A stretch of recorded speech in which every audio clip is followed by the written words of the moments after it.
internet. I think we might be on the internet now. Welcome to our show. We're back. Everyone betrayed Again. me. I'm fed up with this world. Did you watch The Room at some No. point? No. Okay. That line is just stuck in your head for some I reason. just always remember that. Betrayed me. I'm fed up with this world. Love it. Sometimes I use that at work. You look beautiful. Yeah. I definitely have breast cancer. How are you? How are you? What is the thing he says when he buys the flowers? There's something Betrayed me, super yeah. funny about that. Like the lady's like, "Oh, you're my favorite Tommy," or whatever, and hands him the flowers. And then he's like, "Okay." What she said. There's something he says that's Oh, hi, out nice of left lady. field and super abrupt. Oh, It's so good. I'm And sure now the I scene's can't remember. on YouTube. Just Yeah, the room time- flower scene. Well, what was the dubstep "Everyone Betrayed Me" mix? That one was pretty good. You are too. tearing me apart, Lisa. Yeah. Dubstep. Tearing me apart, Lisa. You are tearing me. Are we going to crack open this Yeah, open up I now that. own The Dew Room Shine? on DVD, by the way. the do So shine? I am living high on the hog. Wait till I tweet. Oh. Oh shit! Yeah, I guess we should. tweet Okay, these, now huh? crack it open. Oh, No, wait. like What? people No. are just immediately like, "Oh my god, this tweet! They're going to open up do shine." Well, Go. as soon as I retweet it. Oh, okay. Right, It'll as soon as we get all Oh. of BJ's followers. Oh, that's right. Oh, is that how it is? Yeah, we my got to get the 200 Twitgeist over there. my 260 followers. So when is David Powerful. Letterman's final show? Who cares? What's May that? 20th. May 20th. Wait, that didn't happen already? May yeah, 20th. like everyone's been making a big deal about it, but It's kind of a big deal. Is it? Yes. is it? Yes, it is. Is it really? So when, is when like- is, is like, Stephen Colbert like the next Monday? Is No, this like Ron he's not Burgundy on big till, deal? There's like 3 months off. Does he have mini leather bound books? Yes. So what are they going to do? Reruns. Just reruns? Tom Snyder. I don't know. Yeah. Oh, Tom Snyder. Chevy Chase? Yes. Bust out some Chevy Chase. Man. Could you imagine? Nope. Imagine a world Nope. where Chevy Chase has a talk show. I can. I lived through it. Yeah. Yeah. And everyone's like, God, that guy's an asshole. All right, crack open these drinks. It's just you're my favorite customer. Thanks a lot. Bye. Oh.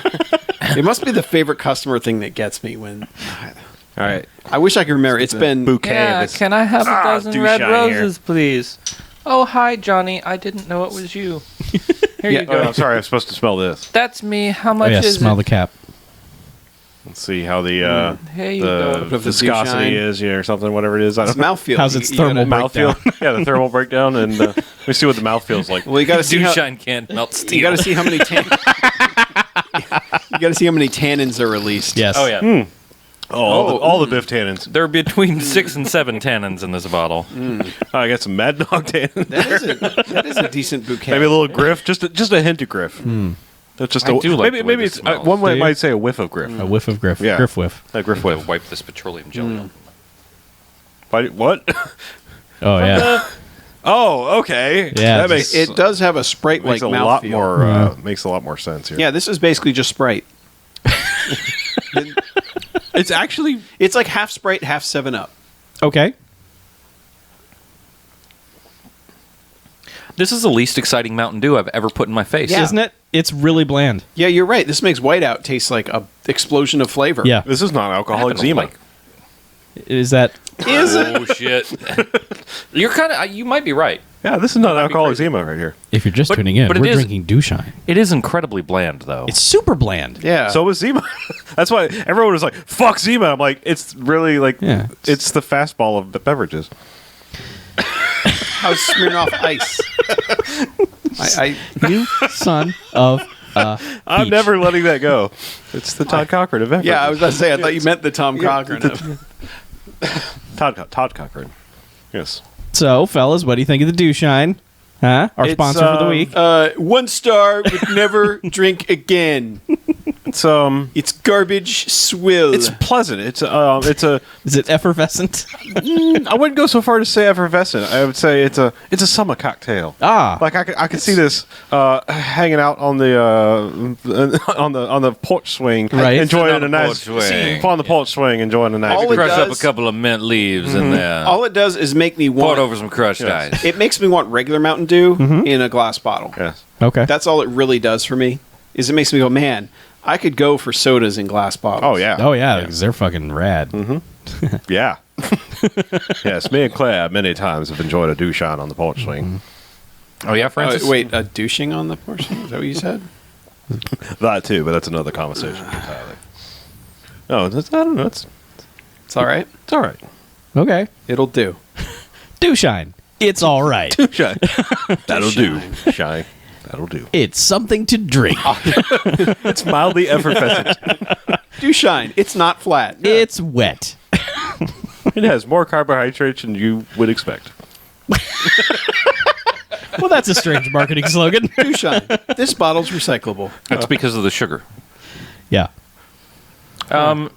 It's got a little touch of a kind of floral note on the back end, and I feel really weird saying that about a Mountain Dew product. That's from the on hill the, country. on the finish. Yeah, it's got a slight oaky flavor. Yes. No, it does not. No, it doesn't at all. No, it does Yeah, not. I guess it is sugar and not Yeah. high That is fructose a bonus corn to syrup. it. Yeah, it is real sugar. Yeah, it is. Real ass sugar. HFCS. Whereas this bottle. This is I don't bottled. know. It's okay. This stuff's bottled in New York City. New York City. Get a rope. Well, actually, it's Purchase, New York, which I guess is a place. Purchase. Purchase New York? Purchase How much is Purchase New York? some beads. Oh. $10,577. Oh. Oh, wait, that's the zip code. Oh. You're bad at this, Mackie. So we have to drive to Michigan to get 10 cents for this bottle. Yeah, we'll borrow a postal service truck. Mm-hmm. And Go drive on. it. Yeah, fill it with bottles. I would like to hear your original idea for this. Would you? That's my idea. Fill a postal service truck with bottles and drive them to Michigan. That's a clever idea. Or wait, is it Michigan? Where do you get more? Well, that's not true because that place doesn't exist anymore. Michigan? Yeah, Michigan. Michigan exists, just Detroit that doesn't. Oh, I thought it was all of Michigan. Got it. It was No. wiped off the map. There's still some nice places. I thought it just slipped into the lake. Maybe one part of it did. One of those halves. Oh, that's right. It's two halves. Yeah. Two halves of the same whole. hole. Of the Wait. same state. Who says "Hey, doggy"? Two halves connected to a Oh, heart. Street Hunter. Tommy. What? Well, No, it's not. It's non-alcoholic. yeah, no. I've heard LeBron Sprite is pretty good. It is. Yeah, how is tasty. LeBron's bite? It's tasty. Yeah. I've I have had yet the, to try it. the LeBron Slurpee. It's pretty good. I mean, does it have kind of a heat to it, or do you drink it kind of cavalier? You just willy-nilly, just Yeah. cavalier. So, Yeah. Every time you drink it, you have to switch teams. Oh, okay. Gay, straight. Gay. Well, that explains you. I mean, unless we. What? I don't know. It's a two-shot, man. It's gone straight to my head. Yeah, apparently y'all have gotten high on the shine. Shine high. We're doing our show on shine. Pure shine. See if it lights on fire. That's a good test. I need fire. I need fire. Fire. I need an object that can create fire out of thin air, please. All right. Are we going to do a show? Should we do a show? No. We're waiting on you. Me? You're the one. Still the one. When am I the one? You're the one who says podcast. And then claps. And then I'm the one that organizes all this shit down to. Yeah. all right, you fine, say time to fine. podcast, then you clap. Okay, fine. It's time to podcast. I'll clap. Hey, welcome to the No, BMFcast. Hey. Someone's going to go tap the BMFcast. thingy over good there. bad movies. I'll Enjoyable tap bad the movies. They get a 1 jocks. to 5 jocks. This is robot jocks. Robot Jocks. Hey. Bad movies. As in stay away. They get 1 to 5 bags. As in douchebags. Boo. After Twilight? After Yeah, you have to be more specific. Boo. All right. We don't really explain that very well, but We don't? Okay. That's, I would you like to explain it? think. No. I'd like to sit back and go, yay, and boo. Just once. Oh, dissension Once. among the ranks. Just once. Okay.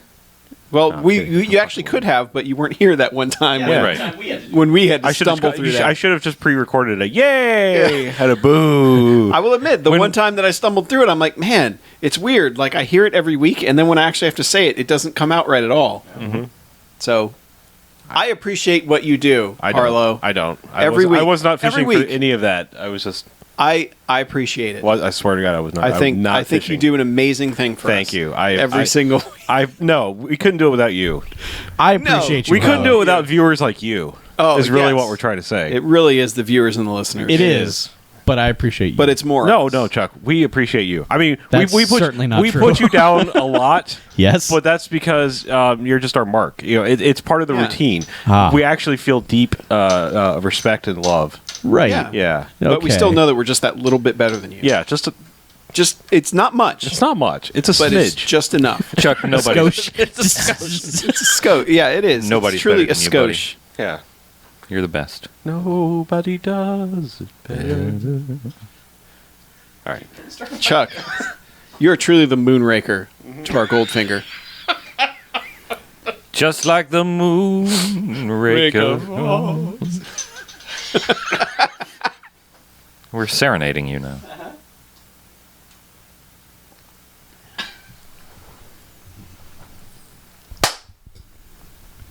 All right. I'm welcome to the BMFcast. Hey, Hey. Woo! Episode 273. All right, A little extra excited over there. Yeah, just every 3. 2 + 7 + 3 is like.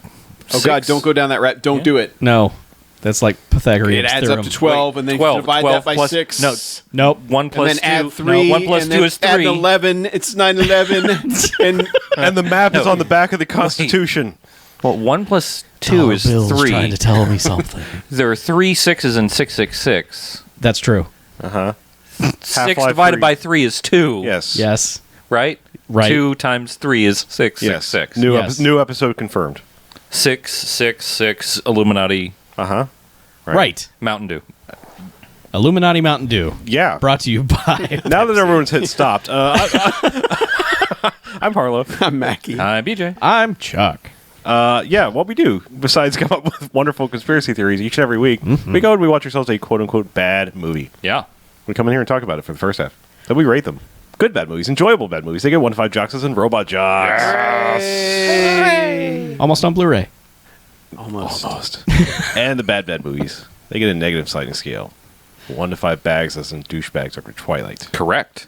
It's a shame. Boo. Yeah, that is Those not the movies- territory we want to be. Available on Blu-ray. That movie is made of poop. So, So, you know what? Themes. we do them sometimes. Yeah, but sometimes we don't. Not this Yeah. month. Well, I mean, sometimes we do, sometimes we don't. We stopped Yeah, after April. yeah. We ran out of Successful we ran out of April, months. and now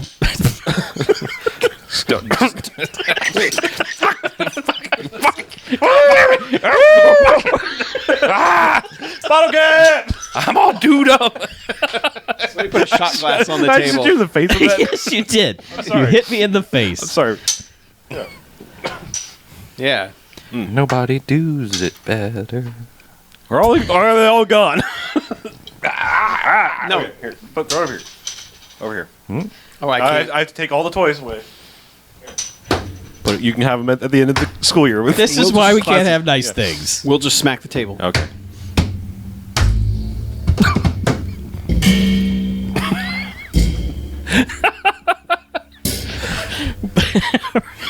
We're fucking Shackman here. We're just There's a door right behind you. Wanna go pumping fuck everything in the room. Just, I'm gonna fuck this table. Please it is a door. I know. That's what I'm saying. do not have sex with the table. Chuck. All right. Sorry, secret to the bandcast. Listen, I know. is. That's what I'm saying. Fuck the table. splinters. Not even once. Oh yeah, that would. You're Even right. That once. would be bad. Splinters. Fair enough. What was happening I'm before? trying to come back. I got this.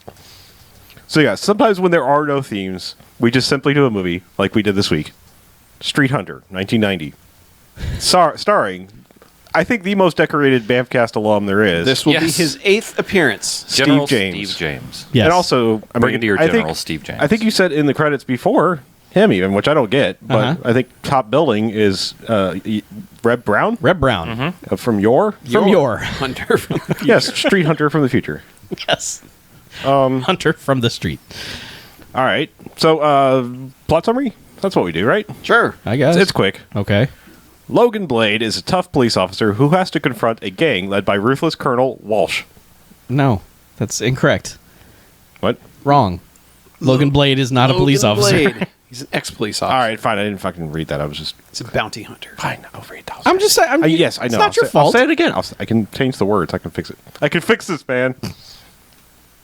Logan Blade is a tough... Every time Chuck goes... All right, fine. We'll laugh. How do you think No more BJ gets? laughing. I know. BJ could. I don't know how he gets through the intros every week Right. because every week it's Chuck going. Chuck's breaking fuels I me. know. Okay. It powers me. I shouldn't. I why just I do shouldn't it. look this Yeah. way. No, just don't look No, at me. you just No, Quit you, looking no, at me. absorb No, the energy. yeah, you Oh, take okay. it. Oh. Yeah, you just Take it and get yourself more fired up. I come in peace. Should leave in pieces. Logan Blade is a tough bounty hunter who has to confront a gang led by ruthless Colonel Walsh. Logan Blade. well, that's an intro. Logan Yeah. Blade is a phenomenal movie name. Isn't it, though? Yes. And by the way, Steve James also co-wrote this movie, so Hell yeah, no yeah. doubt he wrote down Logan Blade and said, "I will play Logan Blade Yeah, because why not?" but yes, he's Logan Blade. Reb Brown is Colonel Walsh, Yes. and the guy who is basically the tool Walsh is using to take over the city Uh huh. is John Leguizamo, Yes. BMFcast alum John Leguizamo. Is he? What? The Happening. No. And Super Mario Brothers. Oh dear. Oh, the Mario Brothers. Yeah. Mario. He's been gone from the show a long time. Not long enough. Well, yeah. yeah. For good reason. Yeah. Kind of awful. Yeah. So he's in this. okay. He is. And so's Go Get Your Shine Box from Goodfellas. Yes. Yeah. Frank Vincent, The man with the half-inch forehead. Now go get your fucking Shine Box. gangster extraordinaire. If there's ever been a mob anything, that guy's Yeah. in it. Now, was I right that he was the dude whose head got ran over in the final episode of The Sopranos, or is that different? No, it's the guy who looks exactly like him. He was the guy who basically took over at the Yeah. end, and then he went out that way. Yeah. He was in Casino also. He's in everything. Yep. He's not in this much, though, so. Not really. No. And certainly not for the first hour. Nope. First hour is exposition. Yes. Also, the last Was it half just the hour first is hour? exposition. Yes. It was a lot of the hour. I feel like this movie never started. Yeah, well, all right. So the way the movie did start is like in a cemetery. Yep. John Leguizamo and crew are showing up, and they're digging up some cocaine.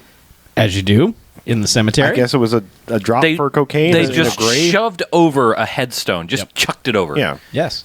And started scooping all sorts of cocaine out of it in bags. Yes. Not just piles of cocaine. And Steve, man, if only. like from the very beginning, Steve James is sitting in a sweet ass van, and is kind of watching what's going on, watching them arrive, and then like he looks over, and he's like, "Well, we're gonna do this, partner."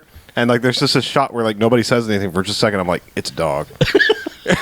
You were praying. You were was like- literally praying for it to be a dog. Please and, be a and dog, then it please just be a pans dog. over, and it's like it's a Doberman. And it's Yeah. like, "Fuck yeah, dog." Yeah. Dog's name is Munch.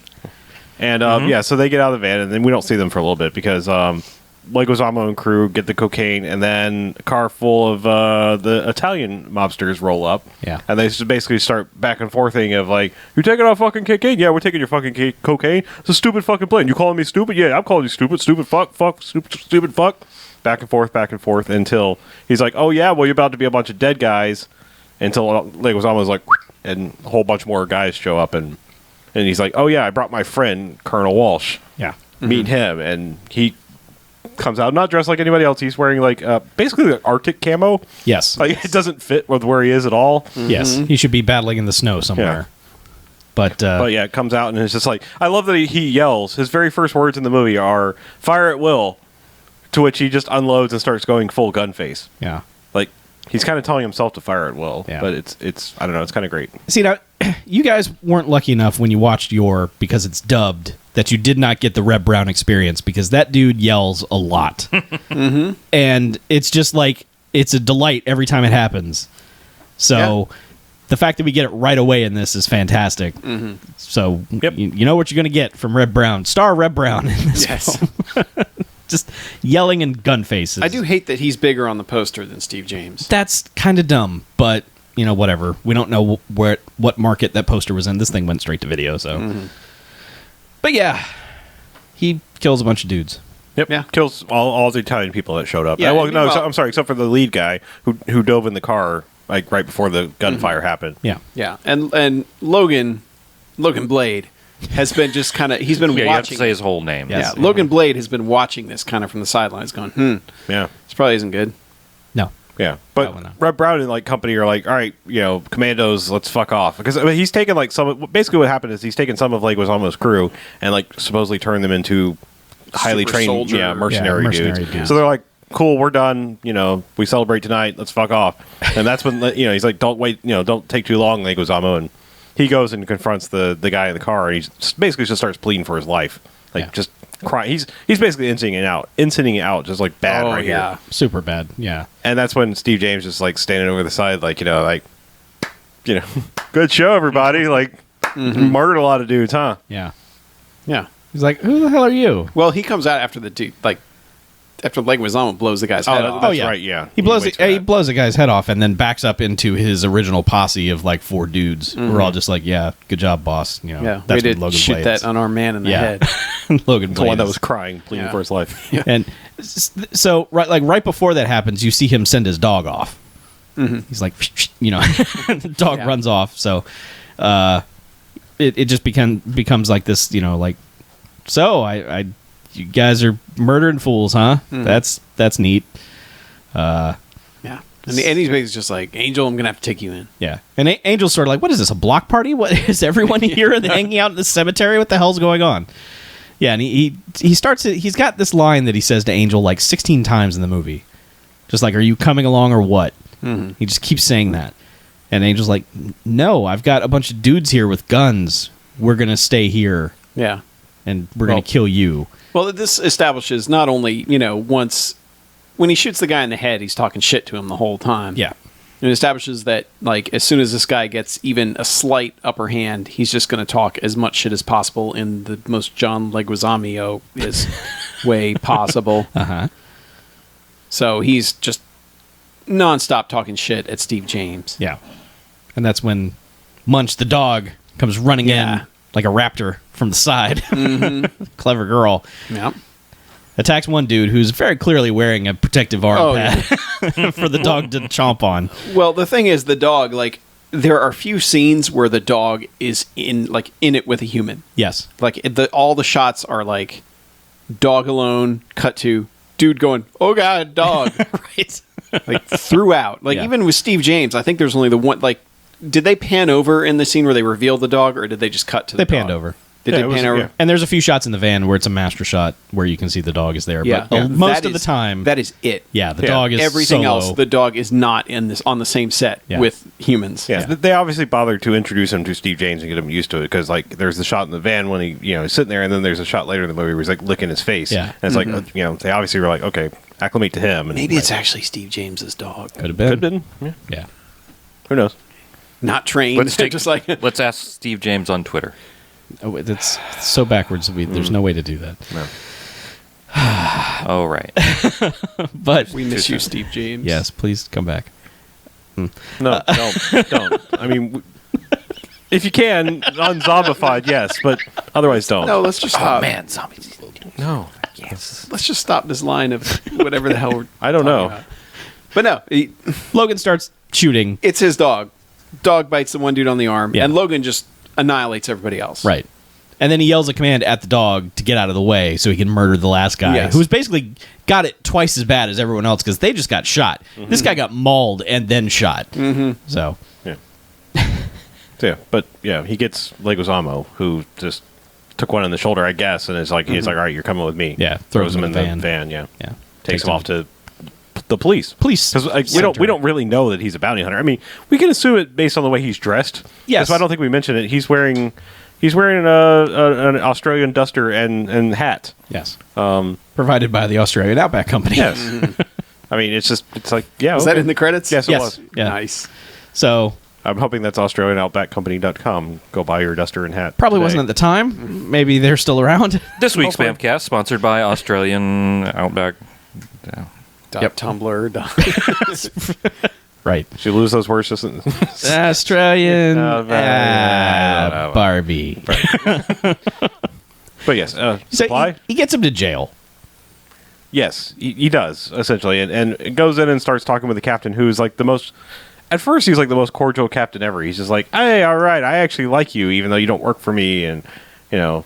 Well, the weird thing, like, so Steve James is walking through the station to get to the captain, and he passes by two cops, guy and a girl, and the guy cop is just dressing down the girl cop like the worst possible dress down she could get. Just like, you do what I say. When we're on the And- street, yeah, nothing else. You listen to me and you follow me and you do what I say. And then he walks Well, by. to be fair, he's like 30 years older, I too. know. I mean, so I don't mean anything I by didn't it. take it as like, you know, the male-female thing. I thought it was just like, I am the experienced cop. You're a No. young rookie. It was just a weird, Yeah. like, half conversation, which it's- then immediately just snaps because he walks through and she's like, ooh, who's he? And then this guy becomes, you know, Sergeant Exposition and just is, well, that guy used to be a cop and he was a good cop, but then now he's a bounty hunter and he does things for us and we like him and stuff. And she's like, oh, he's nice.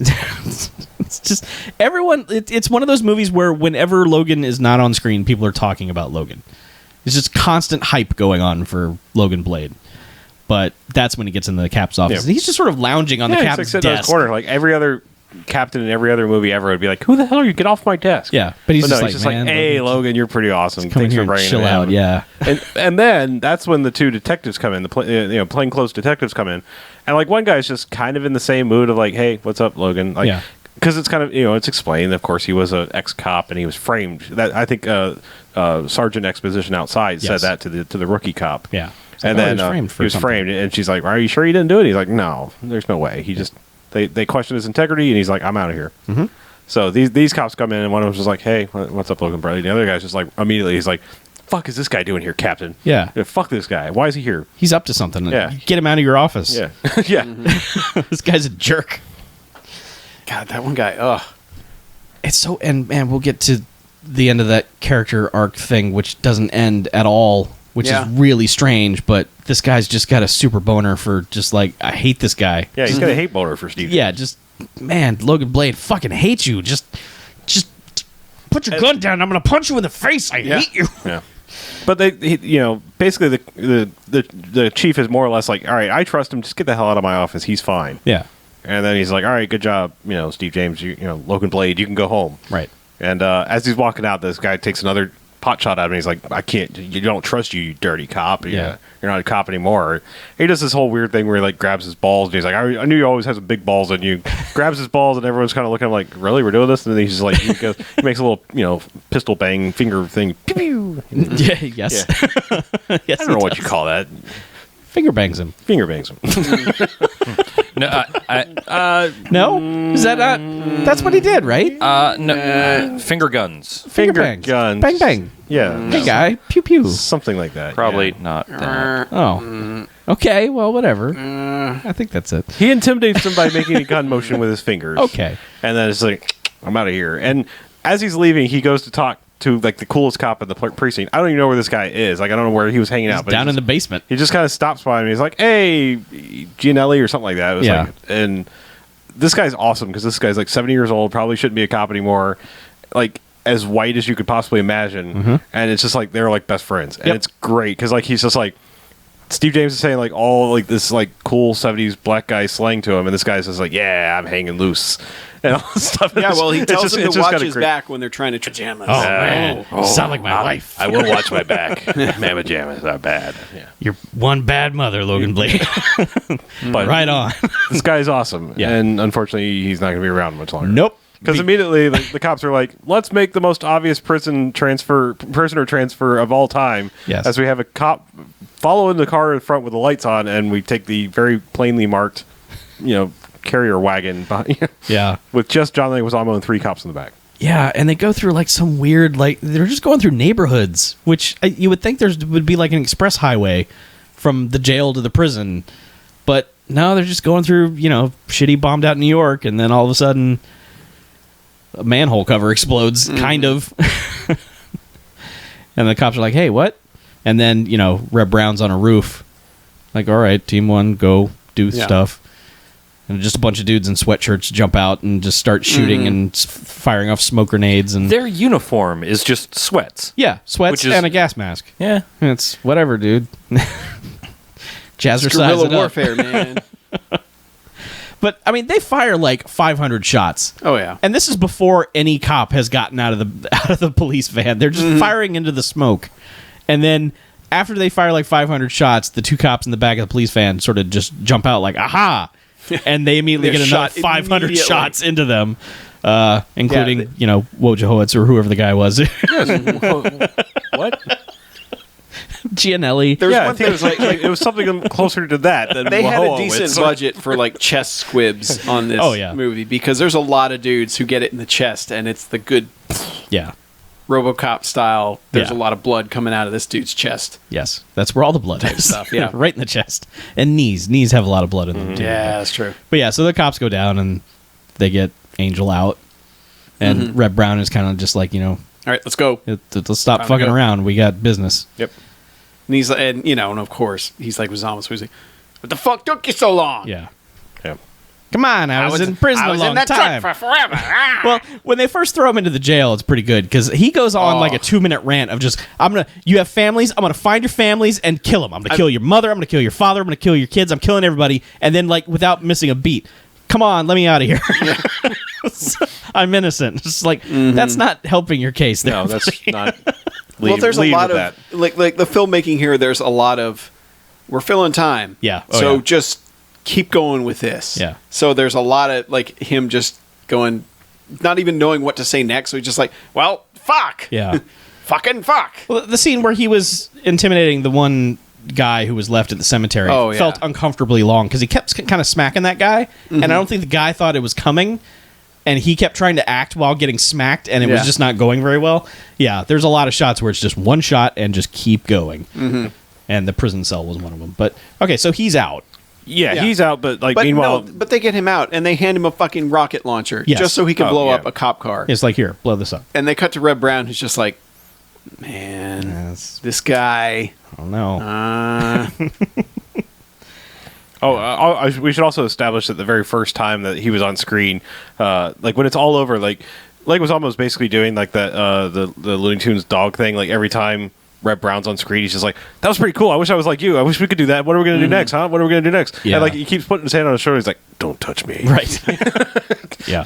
The pecking order kind of changes. At the beginning, it certainly feels like Leguizamo is in charge of Reb Brown, but after he breaks him out, he immediately becomes like his lapdog and is just sort of like, please don't kill me, please don't kill me. I think you're cool. Let's hang out, But then Logan Blade goes to the club. Yeah, and the faster we can get through this whole section, probably the better. Okay. Like he goes to His lady friends. his playing lady at the club. friend is singing there, or somebody's singing and she's moving her mouth. There's a song, and there's Yep. an audience of 6. And there's a lady hitting on the bar, and like she's just like staring him down the whole time, and it's just he's all like, "Okay, I'm sorry." It just begins this whole sequence of like every movie like this. Just immediately, she's like, "I love you, but you have to change everything about you." well, Yeah, that's always good. yeah, they go backstage, and she's just like, Logan Blade, you son of a bitch, And He's like, I'm sorry, I haven't been here. I've been working. I've been busy." And she's she's like, you're "Yeah." always busy doing your job and things, and stuff has to change. And Yeah. by the way, you need You live in a van. you need a with your place to dog. live. I will give her that. I didn't Yeah. realize he was living in that sweet ass van. That's a lifestyle change that probably needs to happen. Probably should for get the an better. apartment. Yeah, Yeah. that's sound advice. Think Yeah. about this. He got that classy lady living in a van with his dog. With a dog. That's the power of Steve James. Yeah, Steve James is pretty To be fucking fair, that's charismatic. a pretty sweet ass van, but Yeah, it's not bad. it's pretty sweet ass. That's what I'm saying. It's Yeah. not bad. What But yeah, else? they fuss at each other for a while, and then suddenly it's a like long- sexy time. Yeah, it's a long exposition wet blanket scene. Yeah. Uh-huh. Because you get all his backstory Some of her along backstory. with her wet blanketing She everything. doesn't really that have he a does. backstory except I'm a singer and you don't pay enough attention to me. Yeah. Yeah. And meanwhile, guys are outside trying to steal his van. Yes. Yes. Hype men again, Oh, yeah.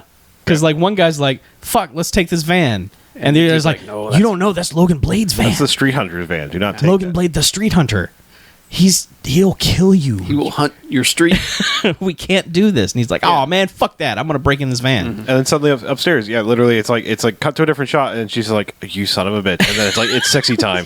She's just He's Again, lying the back power in of bed, Steve James. pulling her down onto him sexily, and she's just like, "How is this happening? You son of a bitch! You did it again, you homeless motherfucker!" And they kind of have sexy time, and then it. Be nice doggy motherfucker, nice dog. And that's when Steve James basically, some indeterminate amount of time has passed because they've had the sexy time, and then he basically comes down and he's like, munch down. Hey, I know you, kid. Yeah. You live here, like with your grandmother. Your name's this. I know your sister too.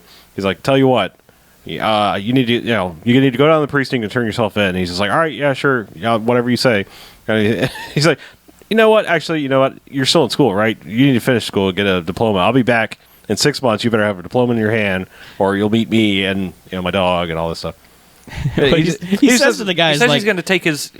I'm gonna be at your graduation. Yeah. With your mom. Yeah. And And you're your going to sister. graduate. Yeah, and your sister. Because he's like, are you still in school? And he's like, yeah, I'm the valedictorian. He's like, whatever, just look. You go back to school and you get a degree. It's like a 5-minute after-school special happening here. And it's also more exposition and hype man stuff for Logan Blake. Yeah. Essentially, he does this whole thing where he's like, telling my lady she's pretty, and he's just You pretty, baby. Yeah. You're so fine. Tell her how fine she is. All right, now that's enough. Look back. Look Yeah. at me again. And just does this whole weird thing, and then basically he's like, all right, get out of here, and I'll be back in 6 months to check on you Yeah. and take your friend. Yeah. And he picks up his unconscious friend. His friend's just like, what the hell? And he just kind of looks at and she just like smiles and like, oh, you. Logan, Yeah. you're... And his Cray. whole, like, when she starts blinking at him, he's just like, look, I have a job. I'm not a cop, but I always wanted to be a cop.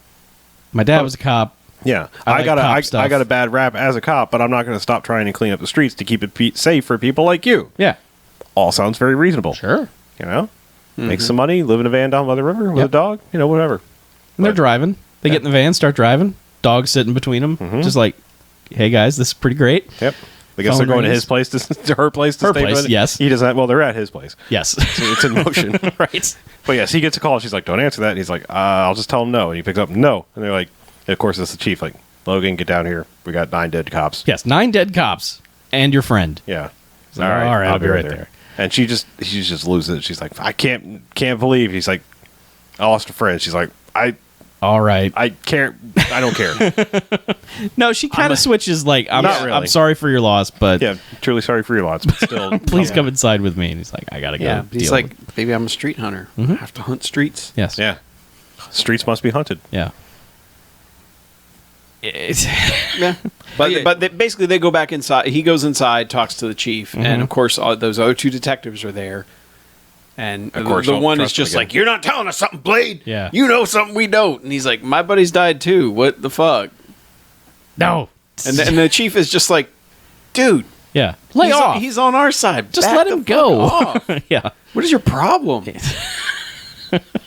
Yeah.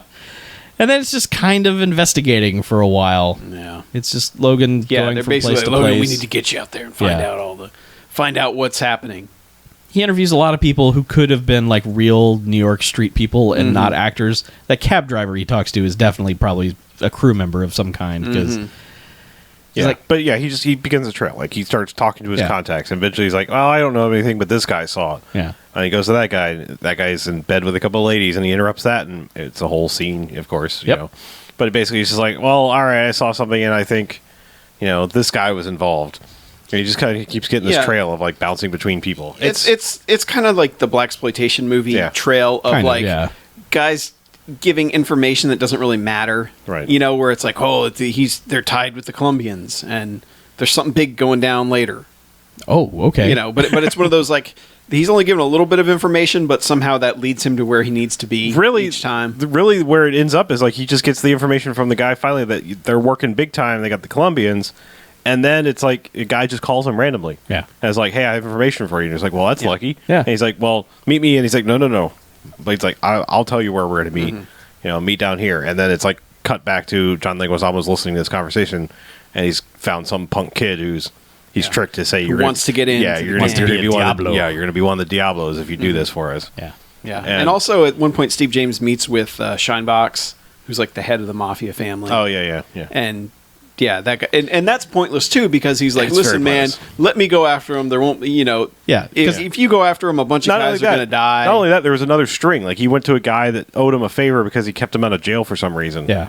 And then he's like, I need a meeting with the Don. He's like, all right, but we're done after that. So then it's like, it's some serious second act padding because like he goes to meet with the Don and then it's just like he has the worst sales pitch. He's like, look, you guys don't do you don't leave blood trails. That's not part of your business. You can kill them all. Just give me this guy. I have a bounty on him. He's like the guy who actually like killed my son. Yeah, thanks, but no thanks. I'm gonna rip his heart out. Bye. He's like, why are you trying to get vengeance for this guy? He's my son. It's just like, no, we're gonna take care of this. I mean, to be fair, he's got a good point. In the vengeance scale, the guy who actually made the call. He's one up Steve James. Yeah. Steve James was like, well, you got a point. Yeah, fair. Fair point. harsh language at me. That's all he really did.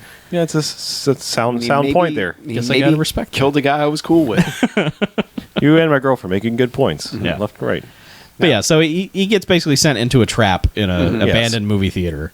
And this guy's like doing a really shitty job trying to keep him occupied. He's like, all you have to do is keep him occupied while the shooter gets into position. And the shooter's like I like that 20 feet away. I like that the guy looked a little bit like trash from A little bit, yeah. Yeah. 1990 Bronx Warriors. But yeah, very obviously wearing a wig with a very tight headband on to keep it in place. But yeah, he is just like, I'm going to be a Diablo. And this is one of my favorite like movie tropes ever. Is like the guy that's the shooter is like didn't bring a loaded gun. no, he's Like he's like assembling the gun 20 feet away from him, Yeah. so like he can hear it clicking and putting in the magazine. in and this everything's like really. loud, echoey, abandoned movie theater. Just I'm like, slapping in a magazine. Bring a and- fucking loaded gun. Like, what's the problem here? Yeah. But, wisely, Munch, the dog, has gone up to the balcony to thwart the... and he murders that guy. Pushes him over the balcony. Munch just murders that guy instead. Yeah. He's And over then- the Is that edge. the only kill that he gets? I think that's the only kill we can credit to Munch. Yeah, that's the only Yeah. confirmed Yeah, it's a Munch good one, kill. Munch does sort of... He does some maulings, but that guy, he snapped his neck. Yeah, we 'cause he never knocked saw him him off a again, balcony. Yeah, but he killed that guy. Yeah. And then, Steve James gets is like, in okay, it's in on. a machete fight with the guy. Oh, yeah, because he pulls out a fucking knife. Yeah. Well, that guy, the stuntman with the Yeah. wig does, but Steve James pulls out like a collapsible baton thing. It's Yeah. Yeah, Asp. an asp. sure. He's He like, pulls come out on, a snake. let's do it, motherfucker. Yeah. And they battle. So it's like Yeah. Conan the Barbarian. It's not filmed very well, but there's some No. impact to it. So, The one move that Steve James is always able to sell is like this sharp kick to the gut yeah. that he gives these guys, which is usually like the finisher. Yes. And man, because the fights will be clumsy, but then when he lands that, it's like, oh damn, Yeah. that hurts. And they'll sell it that it's sort of like a Jackie Chan movie thing where it's like you kick a guy in the gut and then you yank him backwards. And it's like, okay, that had impact. All right, that was good. So yeah, he hits him with one of those. It's like, all right, well, fuck that guy. Yeah. And cut to police office. Yeah. Where the chief, those two detectives, and Steve James are interrogating this guy. He's like, I'm not telling you nothing. And then this scene just goes great because basically, like, he's just like, I'm not saying anything. I'm a Diablo. And they're all just like, yeah, right. Okay. Yeah. They were using you as soon as they killed him. Yeah, they were to kill you too. Like, nah, man, I'm gonna be a Diablo. You ain't nothing. Yeah. Yeah, and policeman. he calls the chief. He's like, I'm not going to talk, especially not to some white guy. Yeah. And then the chief gets pissed. Oh. Some 'cause he's white sellout. yeah, because he's apparently Hispanic, so he just goes on this fucking tirade at him, like half in English, half in Spanish. Yep. Oh, it's Using plenty of motherfuckers. every possible word in the book, both in English Yep. and his Spanish. name was like Captain something Jimenez, right? Yes. No. Captain motherfucking Jimenez. Ralph Was it Riviera? was it Riviera? I thought I don't know. Something. But man, anyway. he but just, yeah, he just refers to himself as I'm Captain. What was this goddamn name? It's not in IMDb. Damn so I it. can't Oh. tell you. Sorry. Captain motherfucker. Yeah. Captain. It's Captain Rivera. Okay. Is that okay? Okay. Captain I never heard Rivera. that. No. But yeah.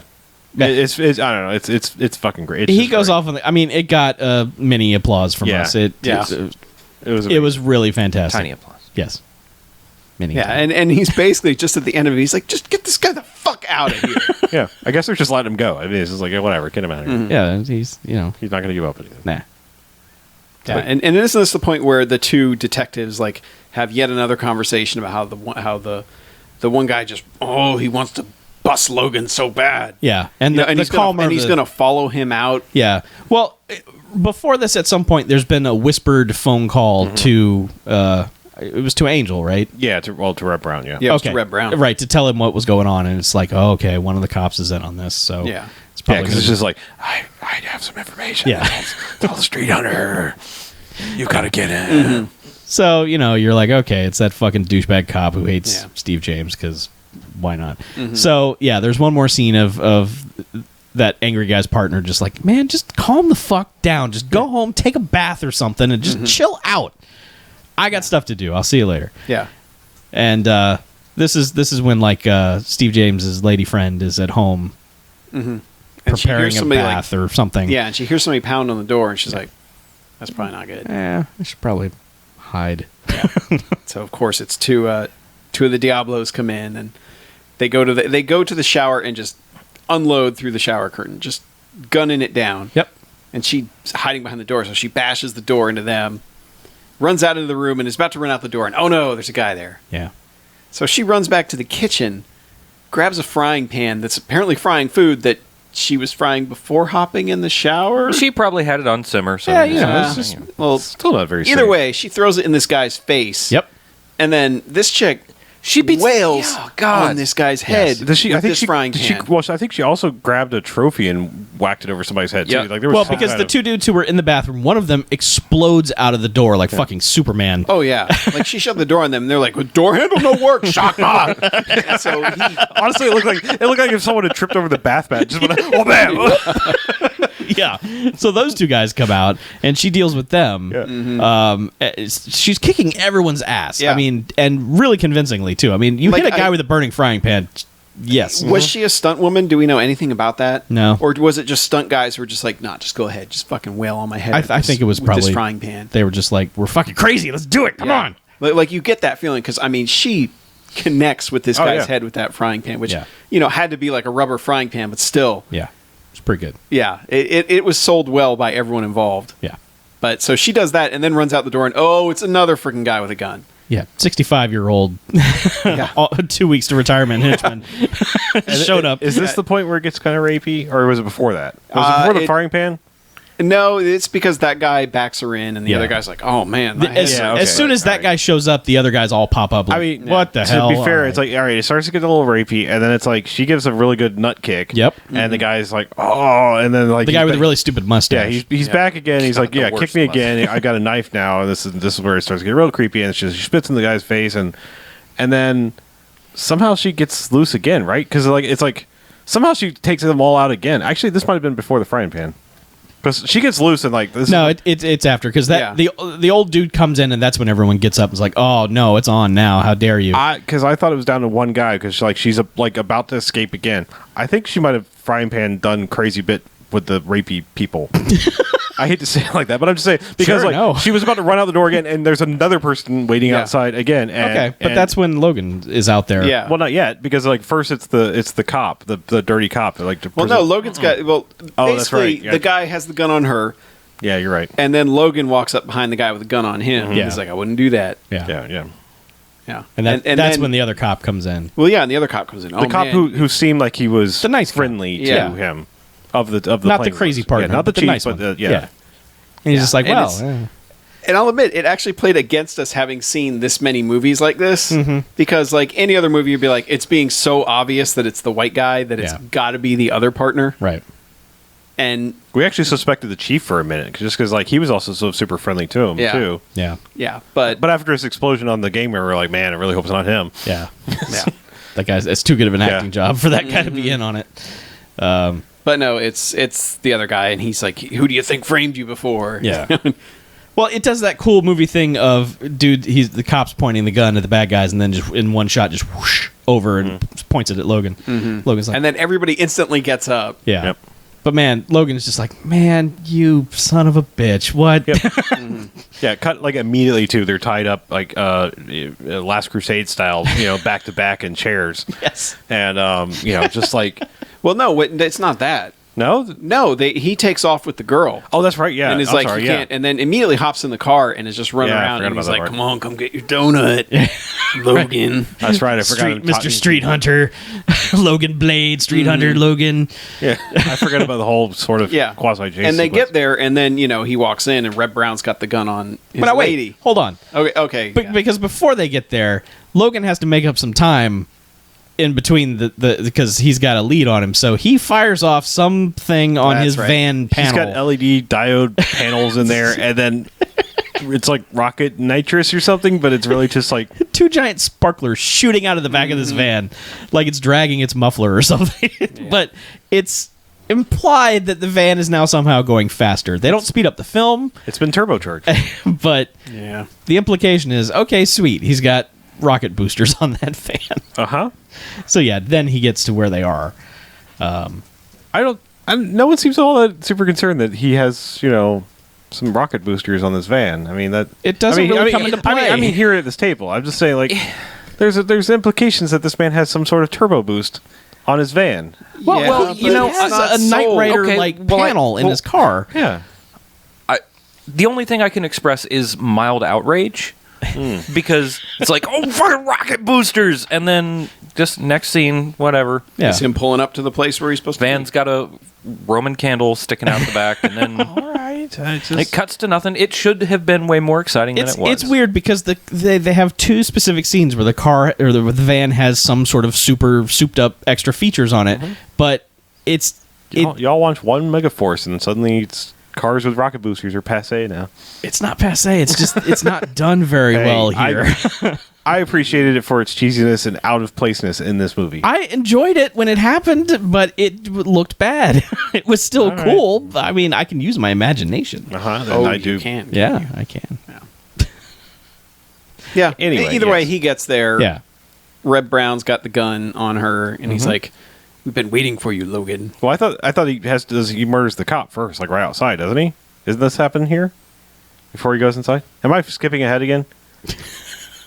Because he's I got don't the know he's got the You got me the confused ejecting now. knife or whatever. Oh right, yeah. Yeah. There's dudes outside and the cop, and he's like, "Come on, Logan, let's do this." And Yeah. that's when he fires the ballistic knife. yeah. Yeah, At that dude. I like ejecting knife, but Yeah. yeah. Yeah, he fires a Thus- few. Yeah. Knife. Thus ending the police subplot. Kung knife. Because Ending that it- other cop never shows up. You never again. see him again. You would think you would get at least one moment of, okay, Logan, you're all right. It was obviously that asshole and my partner, and I'm an idiot for not knowing it. But I guess this guy went home, took a bath, and we never saw him again. So Yeah. because we don't see the captain again, we don't see any police Nope. officers ever again. It's all Logan one man army at this point. But yes, now cut to immediately like he's been grabbed and Yeah. their Temple of Doom or not, Last Crusade, Yes. tied up. And he has the dog next to him, Right. and Oh yeah, that's right before he's like, "Munch, go Yeah. out there." I- Red Brown's like, "Kill the mutt." One guy tries, misses. He was like, "Dog got away." He's like, "Oh yeah," bang, shoots Yeah. that guy in the head.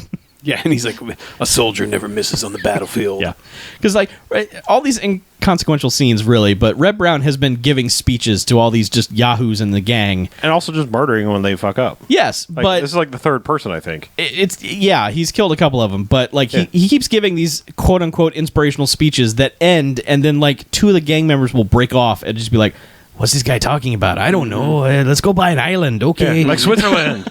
That's my favorite island. yeah, Yeah. we get all the women.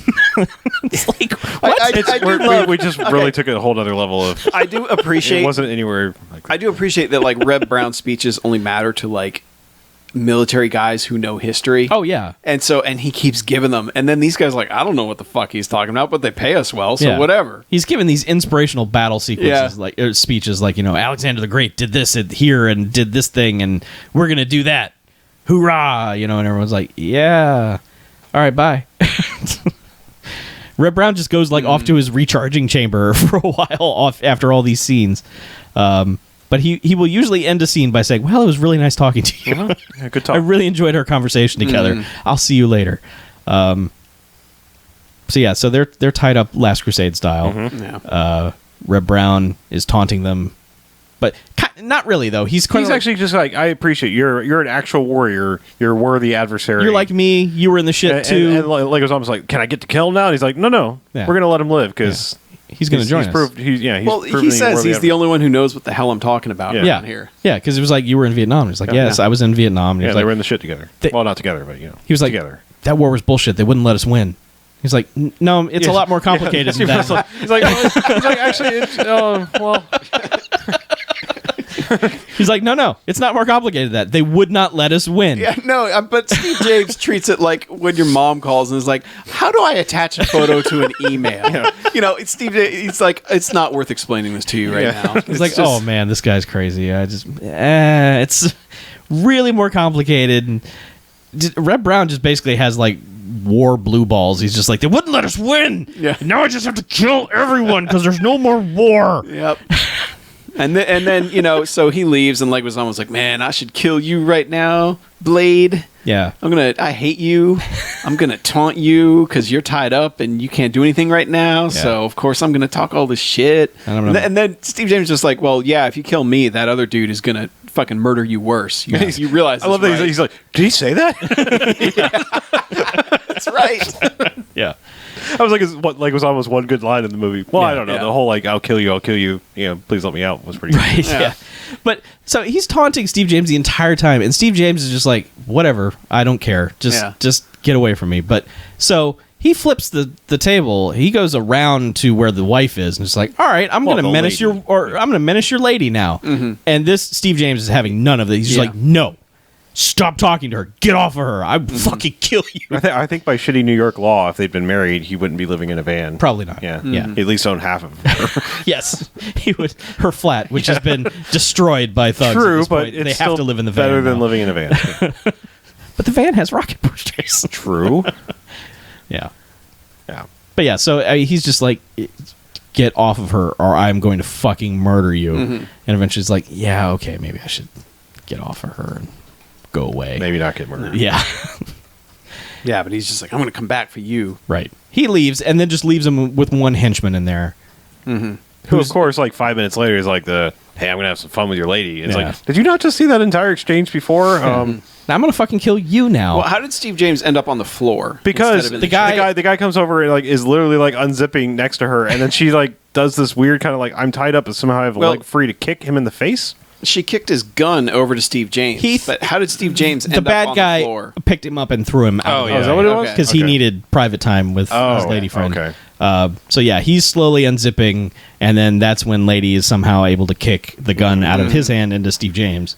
Right, and then he's just like, haha, tables turn. Now he's actually like, I'm not quite hogtied, but pretty close, like where his arms and legs are connected. But he's like, all right, cut the rope, don't do anything stupid. Cuts him, and of course he's able to completely get free. Yeah. And then he just unwraps his lady friend's rope. Well, he's like holding the gun on this is actually kind of cool because he's holding the gun on the guy and he's like unwrapping her, and like you see him like reaching for a gun or a knife, and he's just like, without even looking, he's just like, lights that guy up. Mm-hmm. Yeah. And then so untie the woman, and he's like, all right, we're safe now, baby. And she's like, you son of a bitch. Yeah, ungags her, and she's like, you son of a bitch. You're gonna go after them, aren't you? You're gonna save the day. No, unacceptable. I will not allow this. And he's like, look, this is what I do. I gotta go. You can stay here if you want. I don't know. I'll see. I'll have some guy come pick you up. I'll see you later. I gotta go. But yeah, it's just more wet blanketing out of nowhere for, really at the most inopportune time. It should be like, could you go murder them now for me, please? I would appreciate that. But no, she's just like, I hate everything about you, Steve James. Yeah. So he's like, see ya. So now it's time for him to go on a murder page. Yes. They have some battles. Yeah, a couple of battles. Yes. Mm-hmm. Well, it's not the finale because there's a weird halftime break between the finale. But yeah, basically he goes around and like you're like, all right, he's free. I think he like kills somebody and then like runs away, and so Red Brown's like, all right, disperse and kill him, follow the orders. And one guy's like, maybe we should split up. Gets shot for asking that. Wasn't that mustache guy or it might have been wig guy? Somebody. Yeah, I think it was. But at this point, it was just getting comical. It reminded me of the Kids in the Hall sketch. It was like, you better do this or this will happen to you. Right. But like, I was like, you're gonna kill all your guys. So the guys have like the whole mafia thing. We've stopped talking about it entirely, but they've set up this Trojan horse plan, this war plan to basically just kill all the mafia guys. Yeah. And then And it works. Yes, because the mafia dudes are hanging out in, a casket factory having spaghetti dinners and, With the same song playing over their music. Oh, that's right. They didn't actually have the murder fest here. It was at the coffin factory. because Steve James pops up there, Right. and that's when they have the little battle. But so all the Italians get just massacred because all the dudes pop out of.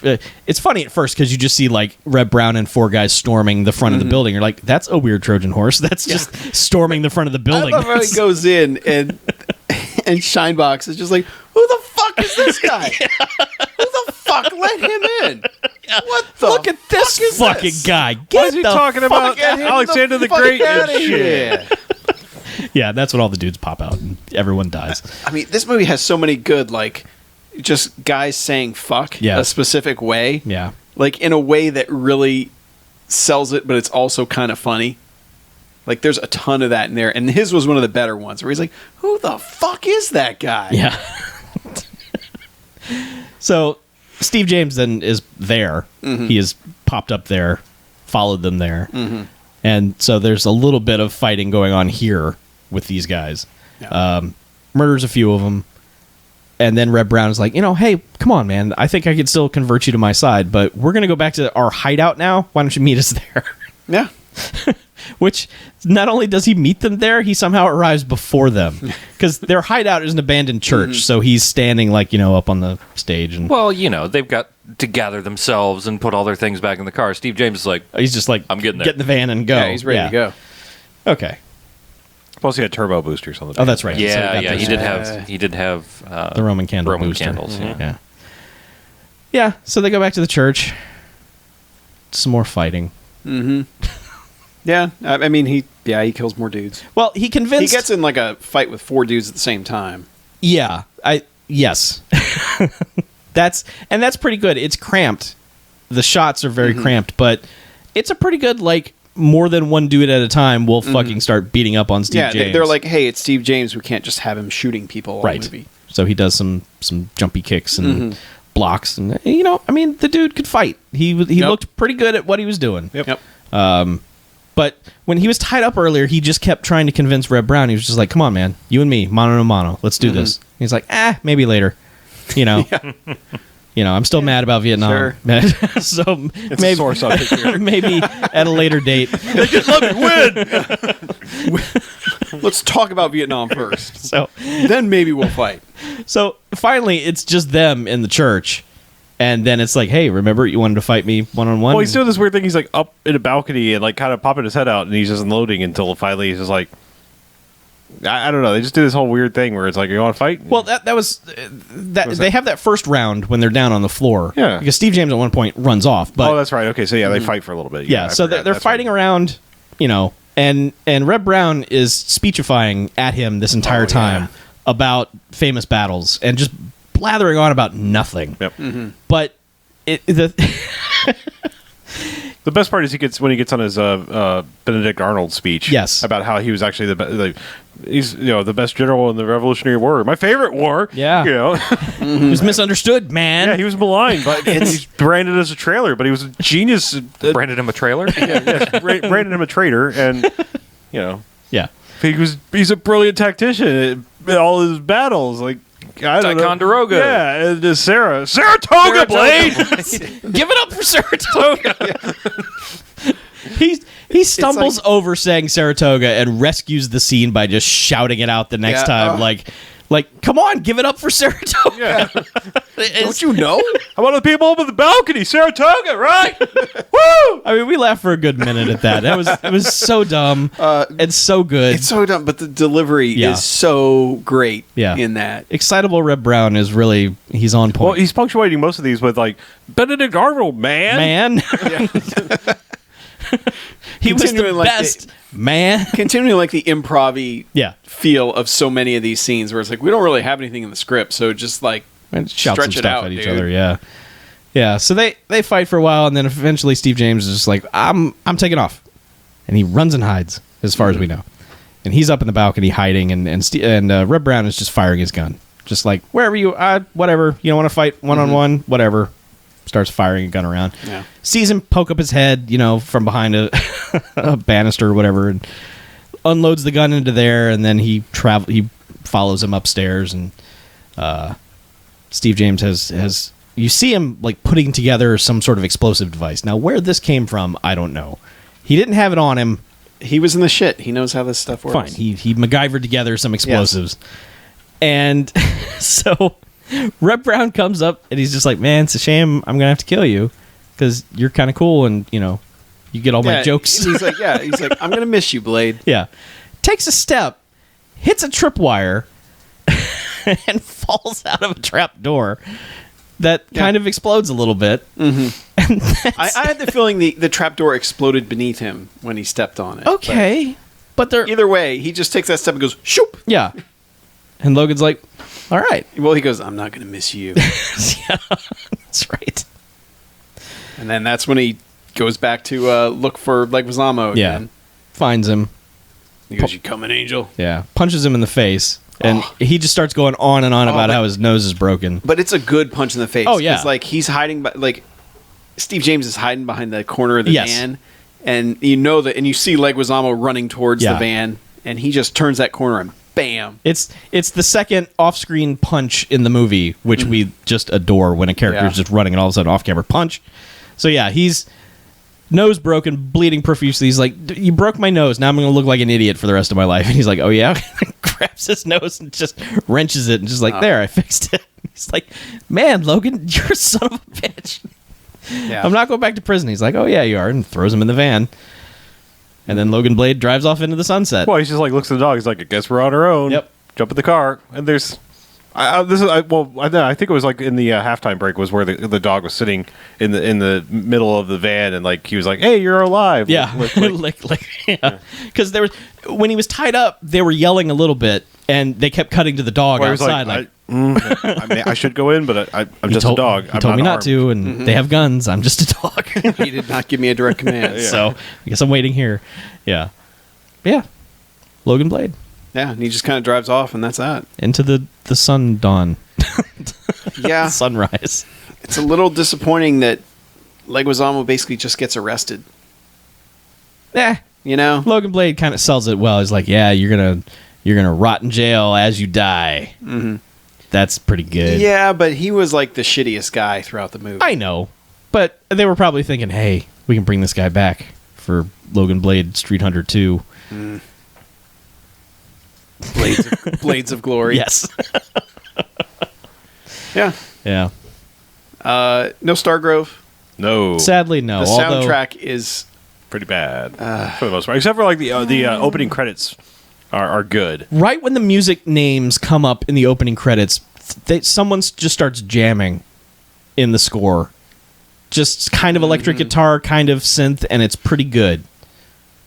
But man, the rest of it is just like we kept thinking like the X-Files theme was going to start.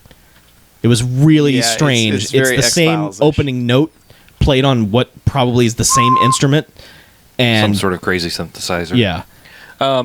There was also the every time the Italians showed up, they had a cassette that they would pop in, and it was the same MIDI song over and over again that we just started whistling by the end of the movie because it was pretty catchy. MIDI medley. Yeah. Exactly. Yeah, but unfortunately, no Stargrove. Can give an Ensign Award to that guy at the beginning. Yes. Because he was just freaking out. Yeah, Shinebox Jr. definitely Ensigned out. Yes, he did. Yeah, when he's like, when John Leguizamo calls him a pussy, he's like, "Yep, I'm a pussy. Yep. Just Totally, don't kill me. nailed I just don't want to die. Just let me go, man. My dad will give you favors." So, actual ratings. Oh, right. I'll go, I guess. All right. Yeah. This movie's pretty good. It's not perfect, but it's pretty damn good. Mm-hmm. I was hovering between a 3 and a 4 jocks. I think it's because of like Reb Brown and Steve James being in this movie and doing the things that they do. I can go to 4. The second act of this movie is pretty dull. Also, it's it's only on VHS and it's kind of looks pretty shitty for VHS. I mean, this is a dark movie where it's like they needed some lighting. It's super dark. Like even when it's bright sunlight out, it is dark. Yeah. Like I wish. So, I hope there's like a copy of this film somewhere. Like I'm sure there's not, but I would hope that like this is the kind of thing where like Shout Factory might find it and be like, yeah, make this. You know, what's widescreen? At least make it DVD quality. You know, that kind of thing. Yeah, I think I can go 4 jocks. I mean, there's enough stupid things in this movie and people doing some pretty like kind of like overselling aspects of this movie. Yeah, I don't know. It's in some ways it's kind of a mess, but in some ways it's super charming. And I don't know. Can't justify it any better than that. I agree with 4. I think it's a lot of fun. Steve James isn't quite in as gleeful mode as he is like in like American Ninja 2, where he's just like, yes, I'm beating dudes up. But there is so much fun stuff that he gets to do anyway. And I mean, if they had killed off Leguizamo in a painful way, like a way that Leguizamo deserves to die, it would probably be 5 jocks, even despite that slow, weird second act. Yeah. But they don't. So it only really gets a 4 from me. But man, Reb Brown makes up for a lot with just Saratoga Blade. Saratoga Blade. His speeches just get better and better and better. Alexander the Great, man. Genghis Khan. Yeah, he does say Genghis. Which is my favorite. Yeah, it was my favorite, like, removing little blocks and stacking them on top of the game. Yeah, stack a bunch of Mongols. And then when they fell over, you're Khan! Yeah. Yeah. Genghis, that was the planet that created when the Enterprise blew up. From hell's heart, I stab at thee. Oh, I took the middle piece. Put that on top. In the middle of the tower, I stabbed my finger at this little piece of it. I stack my last block at thee. Nerd. Yep. I almost feel like I want to give it 3 jocks, but I almost feel like it's a little bit like, I feel like that's the right rating, but I feel like it almost deserves 4 jocks somehow. But don't sell out, man. No, I'm not going to. Don't worry. I won't until I totally do. I'll never sell out. That's right. People who drink Dusheim are literally incapable of selling out. Ever. It'd be funny if we were actually sponsored by them. But that would be funny. Also, we're not. This is all... No, we just shovel hordes of cash into their pockets. Yes. It's completely the wrong way. But I think I have to give it 3. That weird middle section stuff and just how dark it is. And I hate that so much. Yeah. Really, really, really hate that. Like, buy a light or 2. It wouldn't have cost... Just back the van, or, park the van in front of whatever, and... There were a couple shots I could have sworn were lit by vans. Just parked lights. But those were shoes. You're right. There was no light. Oh, and there was only one pair of vans? But yeah, dorks. I think I'll give this 3 jocks. It close to a 4, though. We got a good explosion, by the way. We got a good car explosion. Even though they telegraphed it from like 600 yards away. Well, there was 2 actually, because he blew up that police car with a rocket launcher. That's right. Yeah. Yeah, but the mob car did blow up too after he started the Italian MIDI song. Right. He put the tape in. And yes. Bang. Yeah, I was stuck between a 3 and a 4 also. I think the more we've talked about it, the more it's highlighted the things in it that I liked. So I'm going to go 4. It's weird watching this movie how simple the filmmaking is, how most of the movie is just a 2-shot of just 2 people talking, and there's no intercutting, there's no close-ups or anything. It's just let's put 2 people in the frame. They're going to say whatever they need to say, and then we'll move on to the next thing. And it's almost comical how many times like there will be these extra shots of just like 2 characters wandering out of a scene, and suddenly they have their own scene together. We don't know who the fuck they are. They're just chatting. It has nothing to do with anything, and it never comes up again. The 2 henchmen who just have the chat about buying islands. It's just like, why? What on earth are these guys talking about? Gotta humanize your bad guys, man. I guess whatever, but I don't know. It's a fun time. I wish there were parts of it that had hit harder and been better, but I still think there's a lot to recommend. So, 4 jocks. It's fun. Yeah. And it's what we needed after last week. Yeah. We needed some streets to be hunted. Yes. And we needed our friend Steve James to come back. Thank an you, eighth Steve time. James. Yes. We still need our friend Steve James to come back. Yeah, well, he probably will be back again later this year. Really? Probably. I hope so. Okay. All right, let's take a break, shall we? That's a good idea. Let's. Break brought to you Before by we- Doucheye. Before we make any more zombie Steve James jokes. Yeah, that's. I'm watching you.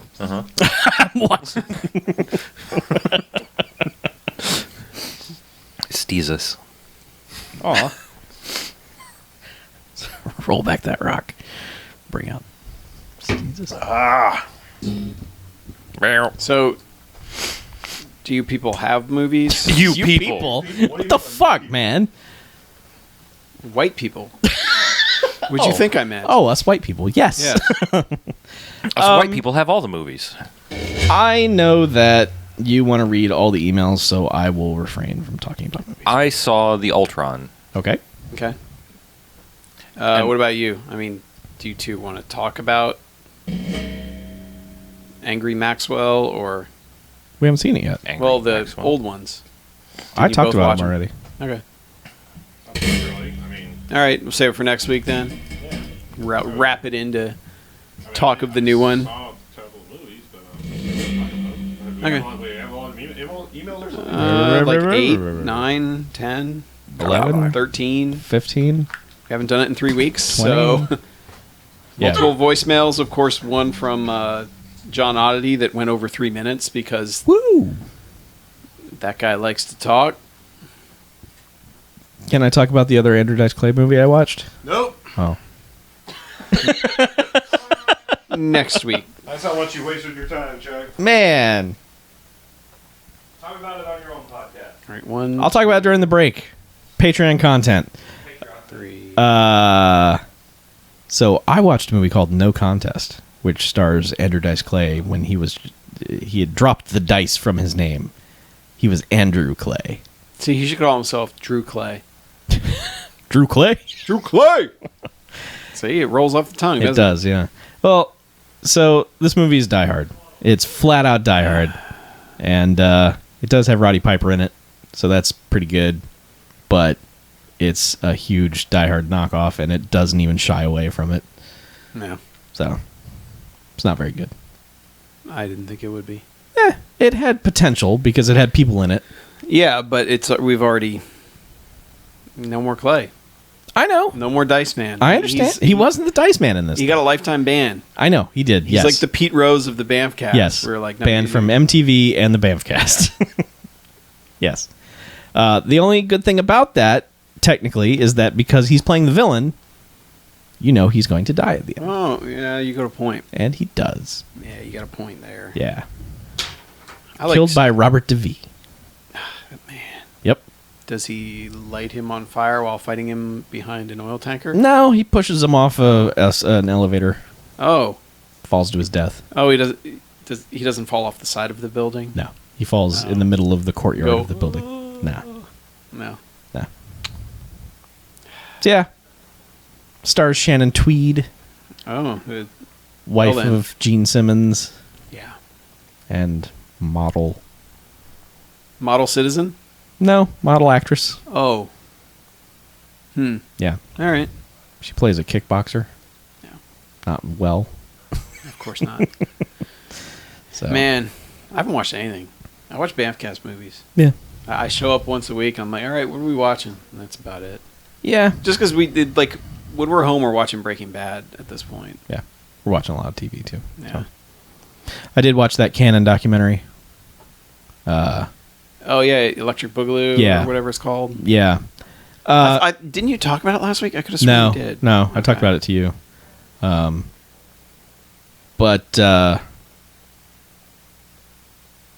You said it was a real bummer because it seemed like nobody in it had any affection for any of it. well, all the people they interview were people who were in the productions that Canon was making. So it's all like the actors and writers and crew members, and they were all basically beaten. I mean, they were all basically treated like slaves. Yeah. So they're going to have a lot of negative opinions about Canon movies. There's no one in this movie like saying, you know what, missing in action is fucking rad. Yeah, Invasion USA. Is fucking rad. It's just people like, and then they put Chuck Norris in a denim jacket and gave him Uzis, and that was dumb. And it's just a lot of that. It's a lot of dismissive, like, these fucking crazy people making a movie. It's a lot of I'm above this. Kind of. I mean, I can't tell you how over that whole attitude I am. It gets me so angry when people are just, stuff that's never meant to have any more depth than it has. Yeah. That, everyone making it knows they're not making, Citizen Kane or anything. They're like, no, we're making dumb action movies. Yeah. And, like we talk about Fast and Furious movies, like, people know what they're making. There's no need to be like a dick about it. Be like, well, you really should be aspiring to more, but whatever. Yeah. And no one's really going out of their way to be awful. Yeah. But there's just no joy in it. There's no voice. There's no voice of the viewer in that. And I get it. It's more about the production and the crazy financial things that the studio did to stay afloat. But there's no one they're cutting to is like, and then they made, Beat Street, and Beat Street was rad. And then they made Breakin', and that was, it's just like, they spend like 2 seconds on Breakin' 2, which is the namesake of this documentary. They barely even mention it. And that's like the one thing that everyone references when it's that's the one lasting canon anything, is that anytime there's a sequel to anything, someone slaps Electric Boogaloo to the end of it. Yeah. We had two Lou Boogaloo. Yeah, we did, as we should. Mm-hmm. But yeah, it's a well-made documentary, but it's just a bummer that, there's just no joy in it. Yeah. Okay, I missed the first part. Yeah. I started to watch it, but it's well done. It's entertaining, but it's just like, I just wanted one guy to speak for me and be like, man. And then they put Chuck Norris, Sylvester Stallone, and all these people in movies, and they were rad as shit. Over the Top is dumb. It's about arm wrestling, yeah, but you know what? That movie's fucking awesome. It's a fun watch because you realize you're watching this bullshit truck driving arm wrestling movie. Like, they had the original screenwriter for Over the Top, and he's like, none of that shit was in my movie. It's just, I'm Mr. High and Mighty screenwriter, and I didn't write any of that bullshit. Guy's name is Mike Hawk. That's dumb. It's just like, fucking everyone in this, get off your high horse. You know? People love canon movies. Whatever. Yeah, they're awesome. Yeah. So anyway. right. And I watched that Kurt Cobain documentary. So did I. I was going to talk about that. Okay. Well, then I'll All right, you I'll wait guys until talk about that. Okay. and then we'll- Oh, that's right. You're going to continue shit on the 90s, and I will defend the 90s till my dying breath. So do you guys want to talk about that, and then we'll do voicemails? Or Sure. BJ, you got anything? Ultron. You want to do Ultron first, then you guys talk about that, and then we'll do everything else. I have one other movie in my Yeah. continuing saga of movies that you question why the hell I watch them. I don't know why you keep saying that. I don't question anything you watch. All right. You're the one who questions it when I watch something. Okay. All right. But I'll be super brief on it. All right. Yeah, I can be super brief on the Ultron. No, voicemails? Do we have voicemails? I'm sorry. Yeah. Okay. We got voicemails. We can pull those up while he's Ultroning. Yeah. Well, just give me 2 seconds. I'll do it. Pally's got one that's one of those MP3 ones. Hey, Pally. There's 2 voicemails, and I'll read the rest. 2 voicemails, huh? Dose. Well, the calls to the BMFcast hotline. Right, 910-5JACKS-BMF, 910-556-9263. Mm-hmm. Are we playing both of them? Did you listen to either one of them? Especially the one that's 3 minutes and 1 second long? I listened to the 3-minute one. Let's save that until the end. Okay. Like post-credits end? No. It's not crazy like that. It's just John Oddity getting very excited All right. and continuing to talk and continuing to talk. This is my favorite thing when somebody says, well, I'm going to try and keep this short, and then the voicemail cuts them off. Kiss of death. Yup. And we've got a Facebook message.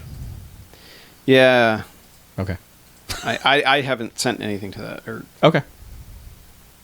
but I believe that's Scott too. Oh. So Okay. if someone wants to respond to him with that, I don't know it, so. Right. Yeah. And I don't want to say it on the air. Fair enough. All right. Just like that one email we got to No Quarters, it's like, hey, don't read this on the air, but check it out. Yeah. It's like, okay, thank All right, you. cool. That's cool to know. Yeah. I love getting like inside track. The scoop. Hot scoops. That was Pally.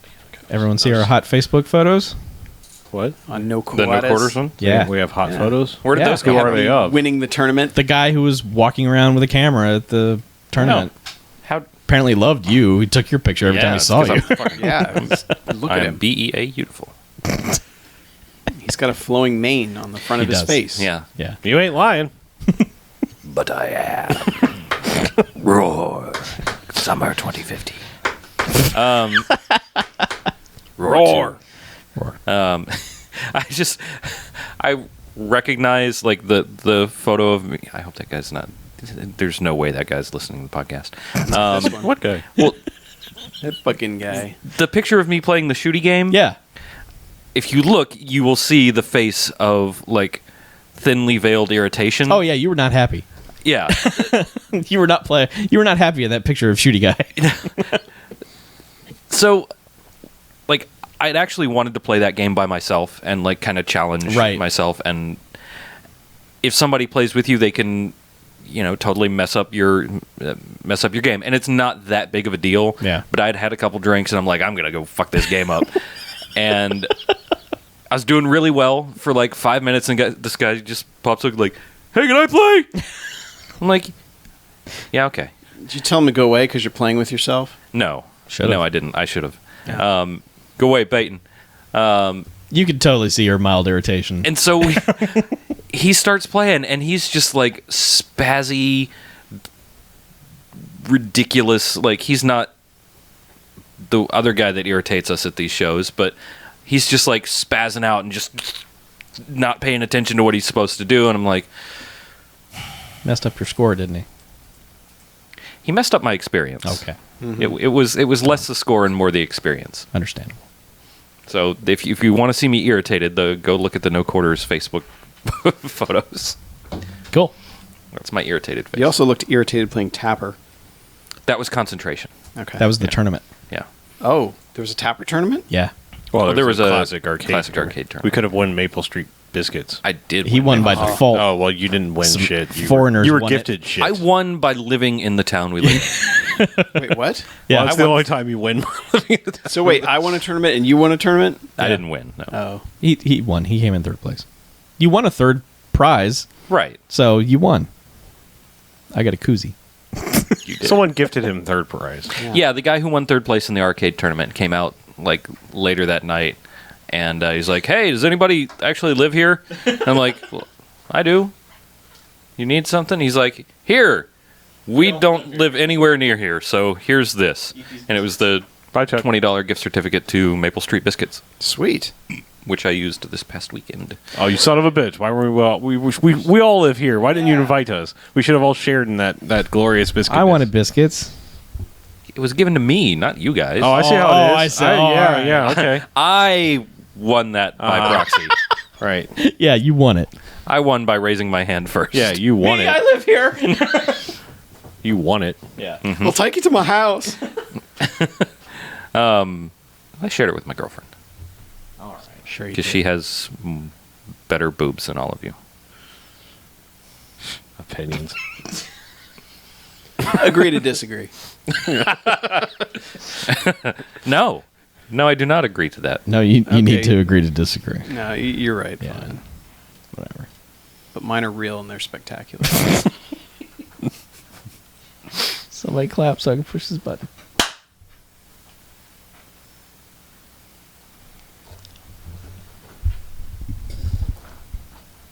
All right, welcome back. Hey, BMFcast. Second half of this here podcast. That is correct. All right. El Halfo Segundo. See, Yeah, that's so correct. Totally.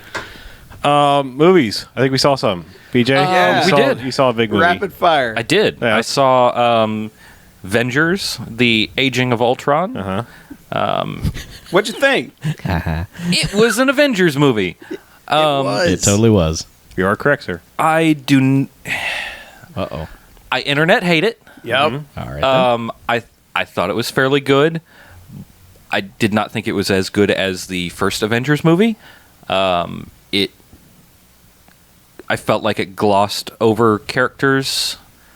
There just wasn't as much character in that movie. There was a lot of fighting. There were a lot of robots. James Spader was excellent. Yeah. It was well acted. Action scenes were great. It just didn't have the pop and or shine I think that that the first one did. There was just something about on-screen chemistry and dialogue that just wasn't quite there. There were a few really good moments, especially a few like just perfect dialogue moments, but overall it just wasn't quite as good. I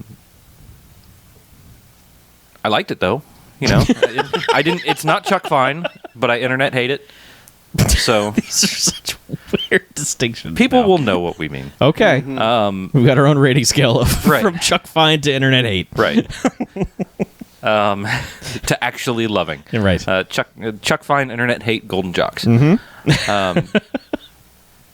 But it is also notable because it's the first time in I can't remember how long that I went to a movie by myself, and it reminded me of how much I actually really like that experience. It's great, isn't Yeah, it? it's I can pretty sit. good. I can sit wherever I want without consequence, Yep. except for being near like other people. Sure. I can get whatever popcorn shit I want and put whatever I want. If I want like cheese dust or truffle oil, whatever. Cheese dust. Cheese dust, yeah.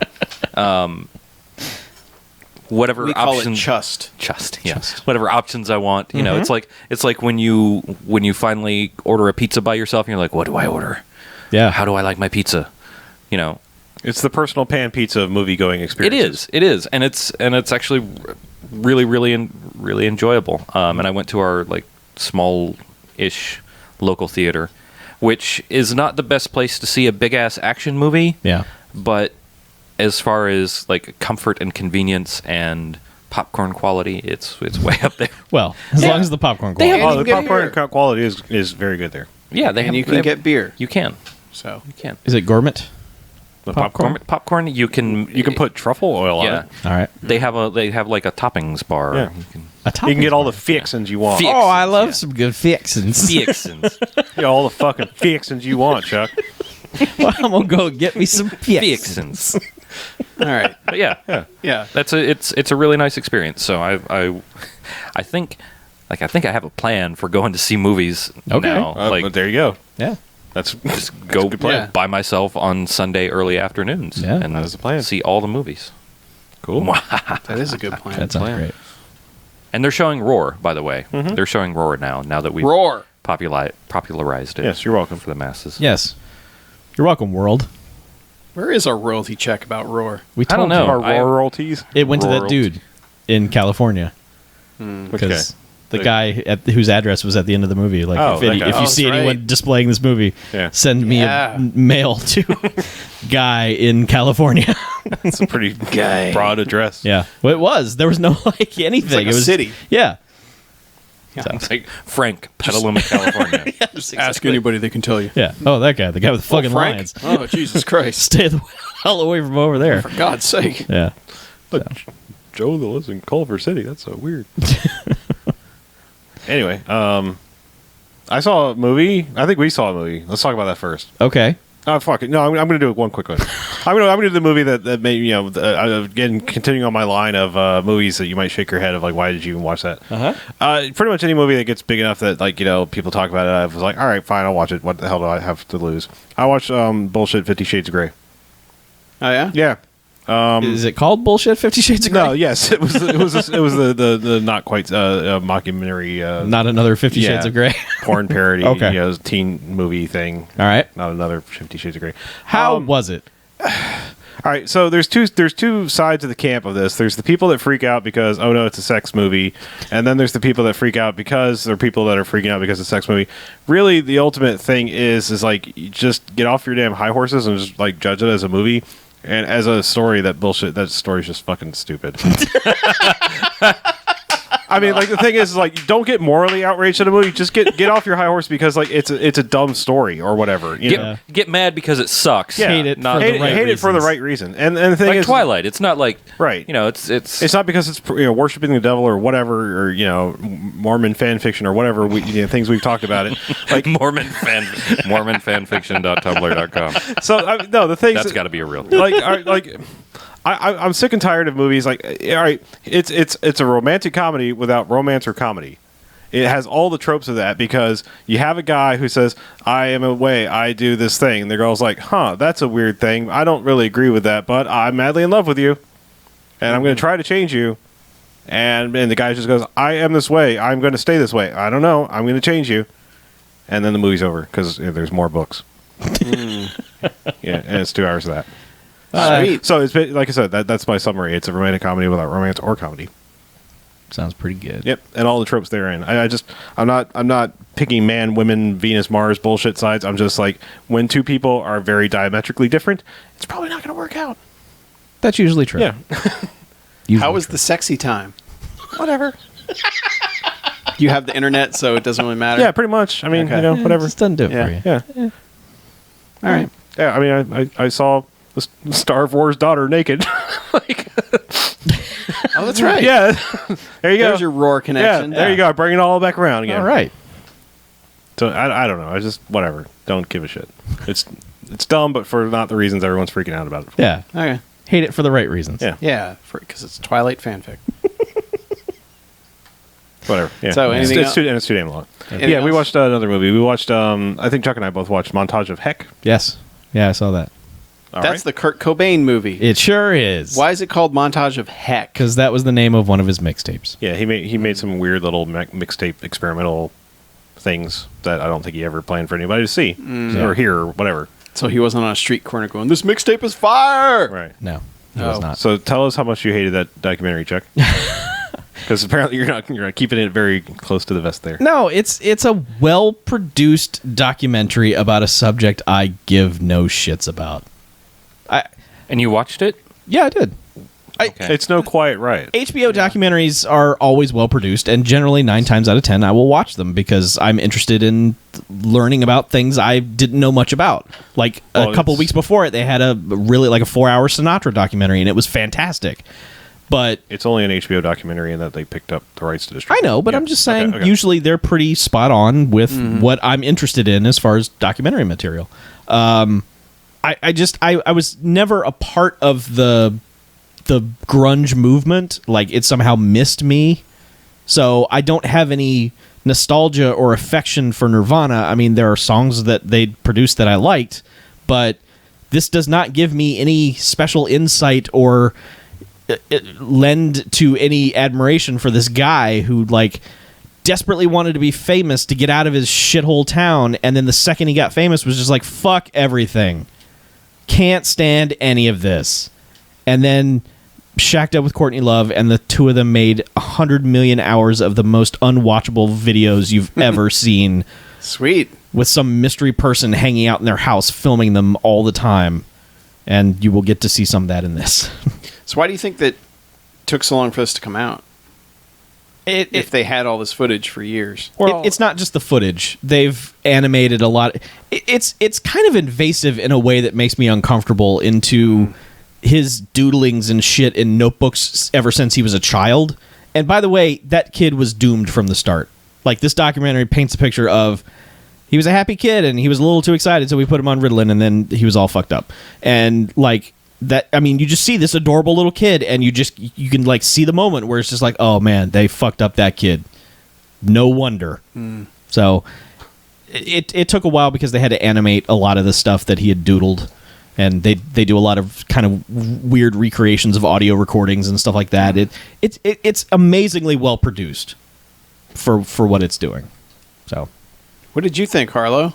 Well, I mean, all right. So I guess I fall in the camp of, like, I definitely, like, don't get me wrong, I really actually do like Nirvana quite a bit. But like, I'm not in that, like, it's the only music, it's the only pure music. It's, like I never fall in that for pretty much anybody. Like, I'm not I can never call myself a fan because like I think fans can't like see past where there's some kind of shitty songs and shitty eras or whatever. I mean, there wasn't a long time for Nirvana to do things, but I mean, you know, I don't like unabashedly, unapologetically love all music or whatever. But so yeah, I mean, it's a fascinating look at someone's life. I mean, yeah, I think you're right. It's like, you know, it paints it pretty well of like with home movies and things like that, where it's like it's very interesting to see how he became where he was from a broken home.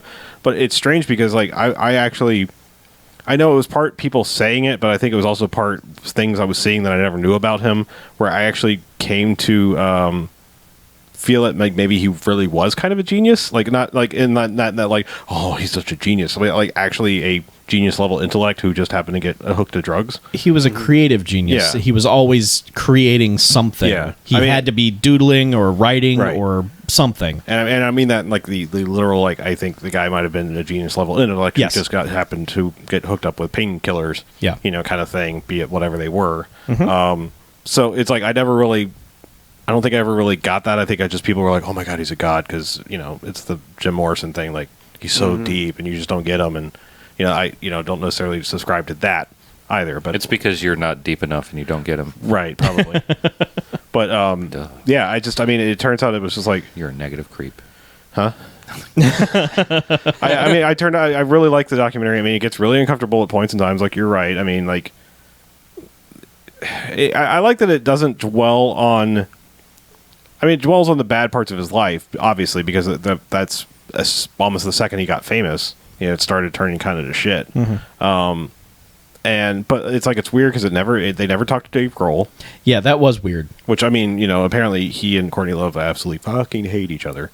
Like, but he gave this thing his blessing. I mean, I'm sure. But he was like, I'm not going to be a part of it. You know. Yeah, that was really weird. I mean, Chris Novoselic was just like, yeah, whatever. You want to come to my house? I'm just hanging out. He's weird. I haven't made music in a long time. Yeah. Look at me. I look like your grandpa now. For like the first half of that movie, I didn't know. I wasn't, because the first subtitle they give him is friend. Yeah. It's not like member of Nirvana. So I'm looking at him like, who the fuck is this guy? Friend. Oh, I'm sure you were a real friend of Kurt Cobain. And then I'm like, oh wait, no, that's the guy in Nirvana. Holy shit. Yeah, that's the one guy. That's the only guy that's been in Nirvana from the very fucking beginning. Right. Like, they went throrough 14 drummers like Spinal Tap. Yes, they did. Yeah. That's the Andy Kaufman looking guy. Yeah. Yeah. Yeah. It's like, you know, I mean, Dave Grohl came on right before Nevermind and, you know, basically made them famous. Let's be honest.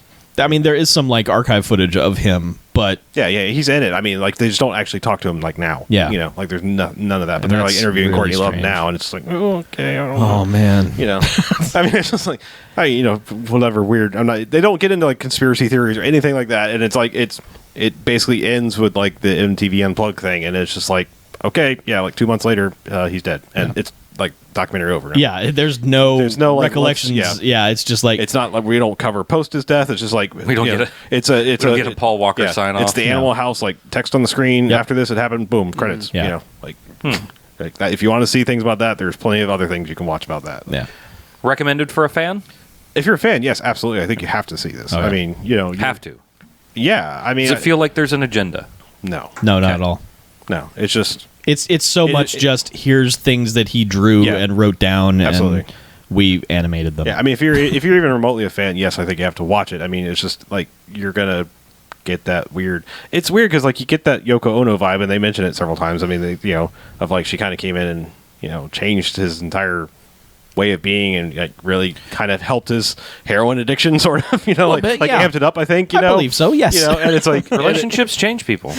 Well, I mean, it's like he sounded like he maybe occasionally used heroin, and then it was like it's like, hey, two junkies got together and woo, junkie powers unite, ding, and then they did a lot of heroin. Yeah. So I don't know. It's just it is a fascinating documentary either way. Mm-hmm.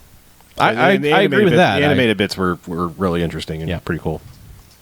It just frightens me to know that it's not that I merit a documentary, but I have to go and burn all my high school notebooks and stuff because I don't want some asshole pouring through them like, let's animate this fucking doodle he did, and it's just like, dude, that was just me bored. My documentary is just y'all are just gonna have to talk to people because all that shit is fucking gone. Okay. Good to know. When you have a heroin flame out at 34 years old. Yeah. So, correspondence time? We got a lot of it. All right. We put it off for a few weeks. Do it. Let's just go back in time. First one is from Pally. He sent us an MP3 voicemail. I don't know what it contains. Huh. It's going to be a fun mystery for all of us. I like a good mystery. Yeah. We came in like 3 weeks ago. Sorry. Whoa. I thought you were done. Sorry. What's up, BMFcasters? I found another shocking gap in your body of review work. Ah. How have you guys never seen a Jesse the Body Ventura film on your fine program? For shame. Fortunately, you've got a guardian angel here to provide for you. No. I'm recommending the 1990 classic Abraxas, Guardian of the Universe. It's pretty close to the copyright infringement right there in the title. Ventura plays the titular Abraxas, which sounds like a fucking laundry detergent? I don't fucking know. A loose cannon cop who doesn't play by the rules. Also, he's from space, so, I mean, that alone should sell you. He has come to Earth to find his looser cannon partner Segundus, played by one Sven Ole Thorsen, who has impregnated a woman on Earth using bizarre hand-on-stomach sex. He must keep this space bastard safe from Segundus because of reasons. I don't know, I can't really remember much about the plot, which is weird because on fucking paper it's brilliant. I was too distracted by Jesse Ventura chasing Sven Ole Thorsen through the snow in a cheap leather jumpsuit. Also, there's one scene where Thorsen blows up a Cadillac using an Uzi while dressed as a handyman. It's seriously fucking nuts. If you love your goofy bullshit sci-fi movies like I do, which is chock full of made-up gobbledygook techno terms and taking itself way too seriously, this is probably right up your alley. Crash and burn, Pally out. Sent from my wrist communicators 26 years before the Apple Watch. Suck it, Tim Cook!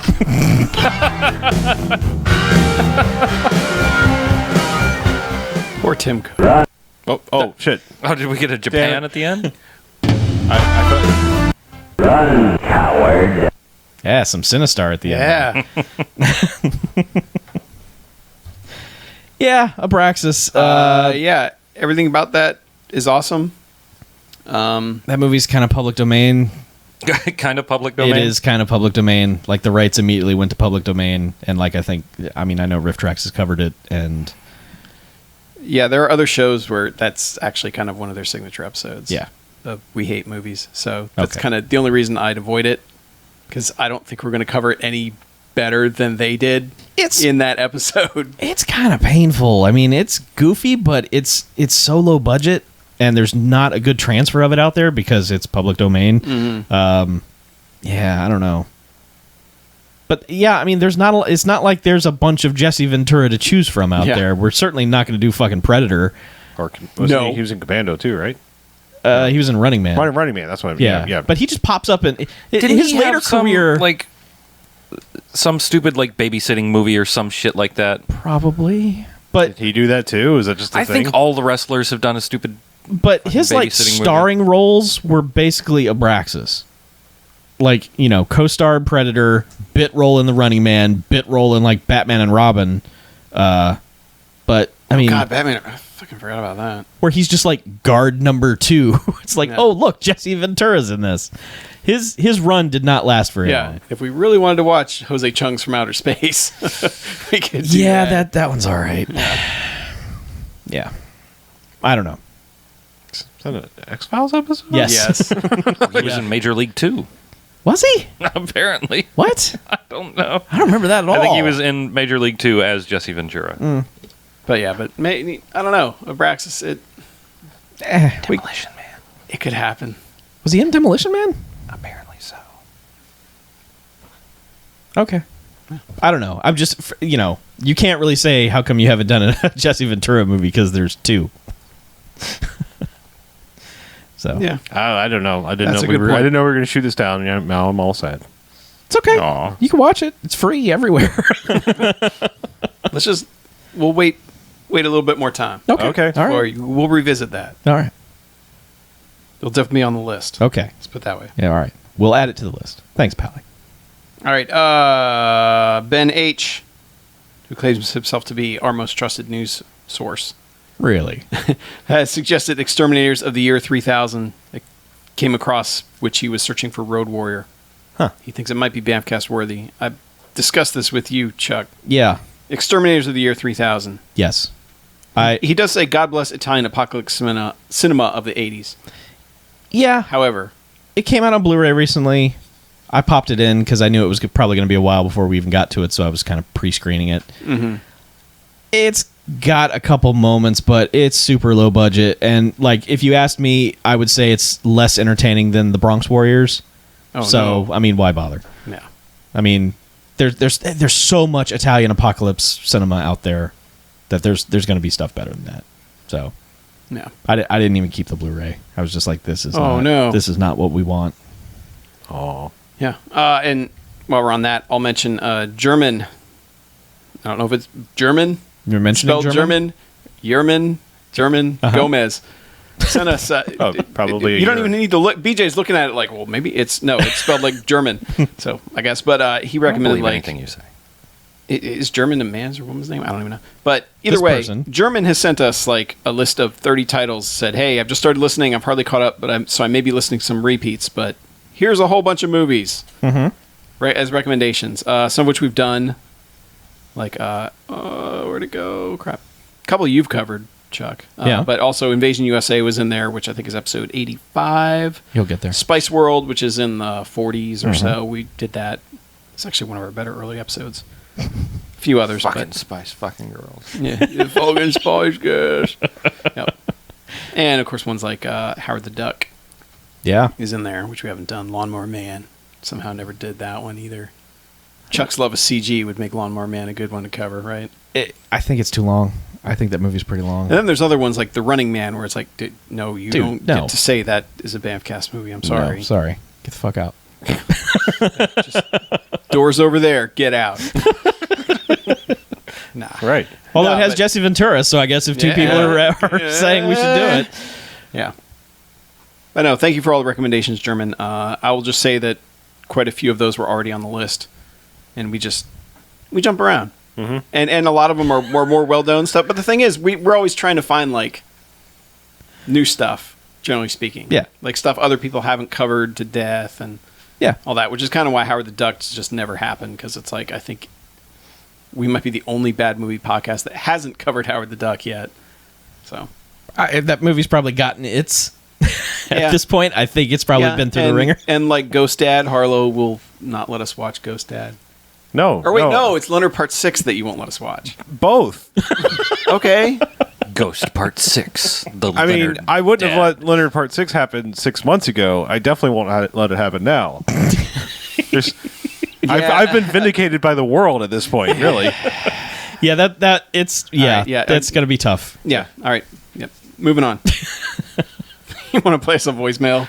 I would love to. There's one from Jay from California. California Jay.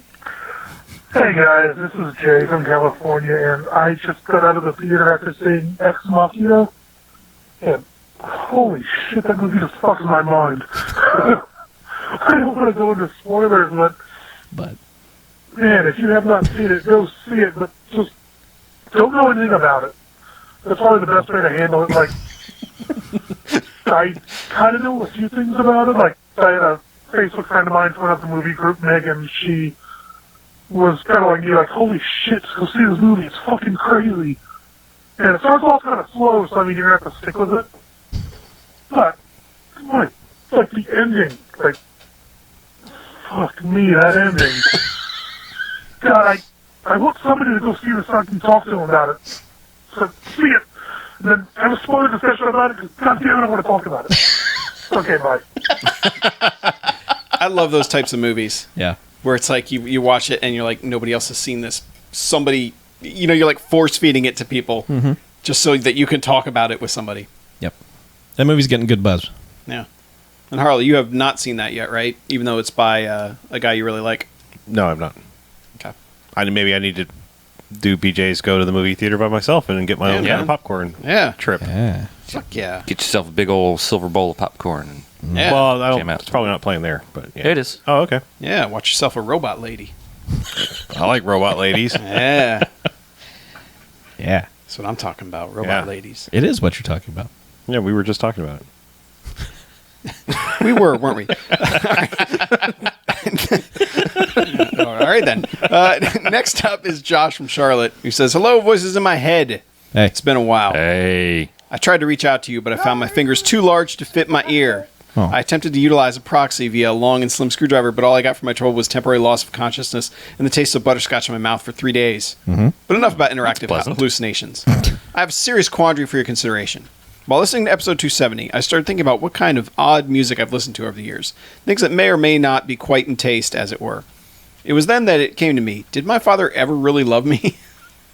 I submit for your review. While the man had a stack of vinyl, I remember getting yelled at for looking at his Bad Company albums, he only gifted me with music once. Tapes, no less. Ah, young listeners, the experiences you've missed. The 3 albums were as thus. Jimmy Buffett's Cheeseburger in Paradise / Greatest Hits album. Eric Clapton's Timepieces, and that Kansas album that has Carry On Wayward Son and Dust in the Wind on the same side. Dr. Google tells me this is their best of album. So I ask, 20 years later, what the hell was my father thinking? Was he setting me up with deep cuts or leading me down a path of Parrot Head Rum and County Fair concerts forevermore? Extra point. He also taped over my copy of Battle of Endor with some early 90s extra special Spice Channel goodness. The Night Temptress, indeed. Nobody knew that I knew much about it, of course, not until much later. So, hater or provider in truth, I eagerly await the panel's judgment. Crash and oh god, it burns, Josh and Charlotte. I think he was earnestly trying to give you something that he enjoyed, therefore thought you would enjoy. Right, but his greatest gift was obviously a gift that he didn't mean to give, and for that, you're welcome. Mm-hmm. I wonder how long he sat on the Spice Channel thing. Yeah, and it's also like, how do you bring that up? Like how did that knowledge eventually come out? Because he said, yeah, he didn't talk about it for a while. Yeah. Well, for a while, it should be forever. Like, yeah, there's certain things you just don't ever talk about. Yeah, like if, Fight Club and the Spice Channel tapes. Yeah, that your dad taped. Yeah, that's like, no. Well, the worst part is, do you remember the first time you found it? Like where it was stopped? Think about that. Oh. Oh. No. Oh. Yeah. Sorry. Oh dear. I think he just pawned off 3 like best of tapes on you that he didn't need because he probably had the full albums. Yeah. He was just like, get these tapes out of here. Hey, no, kid. he's like, here, these are bands or groups that I enjoy. Hey, so I'll make a secret confession. The very first band I ever saw live, Kansas. I turned out okay. Wasn't the first, but I saw Kansas with the symphony orchestra. Mm-hmm. Is there some implication that Kansas is not good? Because Kansas rocks. Is there a problem here? Kansas dad rocks. Yeah, Kansas, yeah. Also, I'm not saying Kansas is bad. Kansas okay? rocks in that way that like Bon Jovi rocks after they left New Jersey. I'm not saying that Kansas really is bad, much. but once you leave Kerry Livgren behind, all right. The deal is, Oh, go ahead. your dad was 18 when that stuff came out, so to him, that's the best fucking thing on the planet. Yeah. yeah, Chris Rock was right. He's always been right about that. Whatever you listen to at 18 is the best thing ever, and you will hear no one say anything otherwise, and that's why your dad loaned you that stuff, because he said, this stuff was fucking awesome and still is. Sure, which I'm going to go on record and say, if you believe that Kansas was the best thing at 18, it's definitely not the best thing. I'm not saying it's the worst. I'm saying that's what he was listening to when he was 18. But Jimmy Buffett in to. Kansas at 18, like, ooh, that's... But when this guy's dad was 18, that was not like your dad and mom sipping margaritas in flowery shirts in the backyard or whatever. That was like fresh, interesting. Sure. So And I you don't know know. what? Shit, I bought a Jimmy Buffett greatest hits CD. If you like Jimmy Buffett, Jimmy Bucket. there's a bucket full of people you can hang out with Yeah. every day of the year, Yeah. following him wherever the fuck he is right now, Yes. going, Jimmy! Cheeseburger! Volcano! Come on! Salt shaker. Yep. So, yeah. His best work was actually smuggling drugs. Yes. I think. That was a pretty good achievement. I don't know if that was a recommendation for the Night Temptress or not. But Probably was secretly all what it was. Yeah, I think we should find that and watch it. all right. Sure wasn't in that giant box of porn we used to have in here. No. Yeah, I checked. Wonder if there's a dramatic synopsis somewhere online. I bet there is. Okay. We got another voicemail. No, wait. We're saving that voicemail for last. Okay. Well, We got 2 from Scott from Dallas. Okay. So I'm just going to read them back to back Okay. because that's what we do here. Sorry. Microphone check. 1, 2, 2. All right. It's from Scott from Dallas, who says, Alamo's secret screening. He said, once a month, the Alamo Drafthouse location near me shows a film selected from the American Genre Film Archive, which I believe happens to be owned by Alamo Corporate. They're all presented on original 35mm prints, most of which have quite a bit of character. Tonight I saw the most amazing movie they've shown since they brought out the only existing 35mm print of Miami Connection. It's a movie called Legend of the Seven Golden Vampires, a.k.a. The Seven Brothers Meet Dracula, a.k.a. The Seven Brothers and Their One Sister versus Dracula. It was billed as the world's first kung fu horror film. Now, I would hope that the title and genre alone would sell you on this. Just in case it hasn't, though, I shall add some information that I think will seal the deal. It's a joint production between Hammer Films and Shaw Brothers Studio.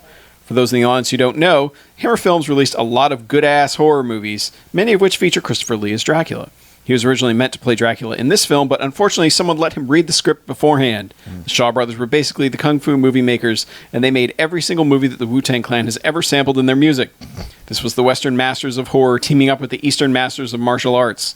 Now you may be asking yourselves, how much work was involved in finding a director, actors, and a production crew which was able to speak in both English and at least one of the Chinese dialects?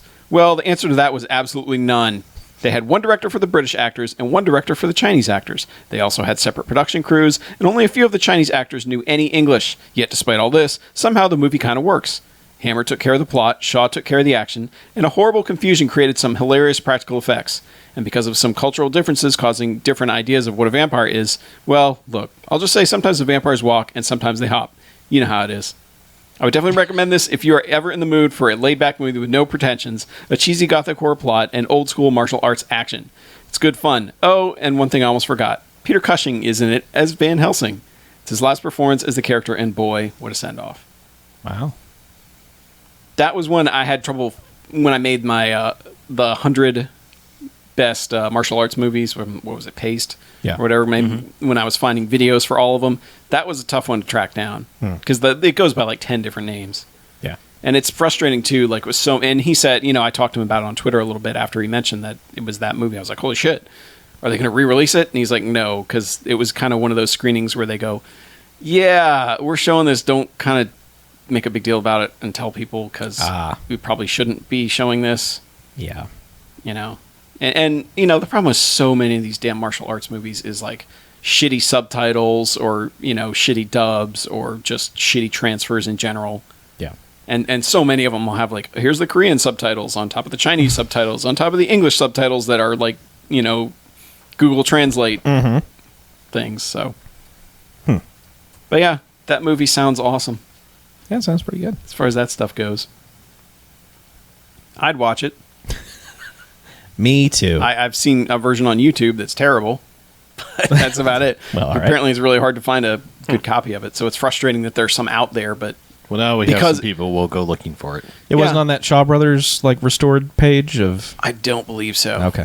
Yeah, because those restorations. Well, it was half Shaw, half Hammer. So right. Who Okay. knows? That's weird because most of the Hammer stuff. Well, that's probably because of the split rights. A lot of the Hammer stuff got some really good treatment about 5-10 years ago. Yeah, but the rights have bounced around like 16 more times because I think it went to MGM, and then of course MGM imploded. So who the hell knows where any of that stuff is? Yeah, as always. Thanks, rights. Yeah, rights suck. Yeah, money ruins everything. Sure does. All right. He followed up with an email about the Alamo again, where he said, goddamn, Almo's been knocking it out of the fucking park this week. Goddamn. He says, I've mentioned before, the Alamo Drafthouse location near me has $1 VHS night once a month. The two hosts bring a VHS movie in, they charge you $1, and then you spend like $20 on food and beverages. That's how they get you. The most recent movie has left such an impression on me that I'm writing to you an hour after seeing it because, oh wow, it's 1987's Night Vision, a movie about an aspiring author who has moved from Kansas to the big city crime-ridden cesspool that is Denver, Colorado. He's given a TV and VCR from a semi-friendly thief who stole them from a satanic cult. And holy shit, this is a movie about a VCR that's possessed by a demon. The main male lead is a shy Kansas boy who just doesn't know how the big city works. Or maybe he's mentally retarded, or a fucking sociopath, or maybe Kansas is the name of his home planet, or quite possibly this is the fucked up part of the Matrix that all the rejected agents get sent to. The dude is weird. That's all I'm saying. It's one of those cases where a role is supposed to be slightly off, but the actor's inability to act really elevates it into the uncanny valley of human mannerisms. The female lead and love interest is an eternally angry woman who works in a video rental store whose only sections are sci-fi, horror, and adult. Side note, that sounds like the best I'd go to that video store ever. The semi-friendly thief is a short dude trying his best to look like Burt Reynolds, and he can't act, but by golly, that's not going to stop him from going above and beyond the call of duty. Whenever you see an actor mugging it up in order to try and make fun of bad actors, they're not mugging it up half as much as this guy. I think the thing that really cements you needing to see this movie is the sex scene. It's the most bizarre sex scene I've seen outside of weird porn. At least, All right. you put it that way. At least one of the actors involved must have never been given the talk before because they had no idea how to respond to anything the other person was doing. Super awkward. There hasn't been a more awkward sex scene put on a film since Chuck lost his V card. Oh, that's a low blow, guy. Come on. Yeah, guy. Yeah, guy. Whatever. Scott. Used to it. I've never before seen two adults struggle to figure out how kissing is supposed to work, and I hope to never forget. Seriously, guys, check out this movie. There's still cheap copies on Amazon. Sorry for giving you 2 emails for me to read on the same episode, but wow, this movie is all the right types of bad. Crash and Burn, Scott from Dallas, sent via my, and then there's a bunch of binary code that I'm not going to read. Okay. Yeah. It translates to butt. A satanically possessed VCR. I'm down for that. Sounds pretty good. Years before The Ring, there was Night Vision. Great. This is for the Draft House re-release trailer thing. Pretty good. I'm Yeah. sold. Sure. Yep, Possess VCR. VHS. Hey, let's do this.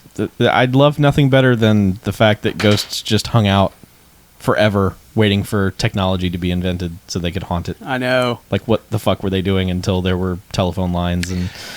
Well, ghosts are like background electricity and electromagnetic oscillations, and by technology they use electrons and move through and show up on your TV and eat Right. your face. Yeah. Yeah, man. Totally happened. Ghosts. We all saw White Noise. We did. We all saw it. Actually, We are white No. noise. You didn't see it? No, I didn't. I never saw White Noise. It's a little known fact that Nikolai Tesla was the most haunted person on Earth. Because they all rushed in at once. They're like, Thanks for inventing this. Boo. Well, he put that big fucking wireless Yeah. energy transmitter up, and they're like, "Oh, it's like a ghost Sweet. beacon." It's like the end of Ghostbusters too. Just fucking, Poor Nicholas. fucking ghosts. Do we have anything else? we have one more voicemail. All right. And that's going to wrap it up for the week. All right. It's going to lead us into next week. Well, good. This tell you voicemail leads us into next week? It will. Carry Okay. on, my It's good, but wayward it's a son. pretty long voicemail. Man. Yeah, it's John Oddity who's... Hey, BMFcasters, it's me, John Oddity. I know I said previously in my call that I just stick with short form letters, but this time I have to break my promise because I actually recently listened to your podcast for Wheels of Terror, which has grown to one of my favorite podcasts, or one of my favorite episodes of yours. I actually re-listened to it because it was just really funny. But you guys, of course, went into your famous extensive review of Furious 7, which I kind of actually agree with, like Chuck's review of it. I'm a little more enthusiastic, but yeah, I think I kind of hold the same sentiment. But you guys always talk about Fast 5 as being the best action film in the past 20 years. Mine, at choice, it's just my choice, is John Wick, but I do have a great fondness for Fast 5. I mean, how can you not, in the theater, when they drag a fucking safe through the streets of Rio de Janeiro, how you cannot just jump in the middle of the theater and say, get some! You know, it's just an awesome sequence. But I only called this because, funny enough, I was listening to the episode, and very recently, I got to be very vague about this, but I was just I can't contain this in. From a friend of a friend of a friend, I was able to get an advanced screening ticket to, I think it was more or less a press screening, a secret press screening for Mad Max Fury Road. And trying to stay as vague as possible or even dumping into hyperbole. I just really can't wait to hear your guys' review or sentiments on the film when it comes out. I think Fury Road contests that. I know it's a big order. I know you guys are really strict and really adamant on Fast 5, but right now, what is it? Today's Sunday, Mother's Day, so tomorrow the embargo lifts. So what you're going to hear on Monday and probably throughout the rest of the week before the showing starts up on Friday will probably be unanimously true and enthusiastic. I just, staying vague as possible, that's just what I want to say. I was thinking of you guys. You guys were talking about the best action film in the last 20 years. This, I think, will contest it. Just to wet your lips on how enthusiastic and how great this movie is. Fury Road, I mean, is just going to take the cake. So... And that's where he got cut off. Well, bye now. John, you get 3 minutes. Time it. So close. But yeah, most of us will be seeing it. As of recording, we'll see it tomorrow. Right. As of when this yes. posts, we'll have seen it the day before. Time travel So is we'll complicated. It is. It's tricky. We'll be talking about it next week. Yep. Guaranteed. Yep. Along with all the other Mad Max movies, I suspect. Mm-hmm. So it'll be Mad Max-a-thon. Because it's Carme Diem. Am I right? Yes, you are right. Am I right? I thought it was, You're what right. a lovely May. Oh, you're right.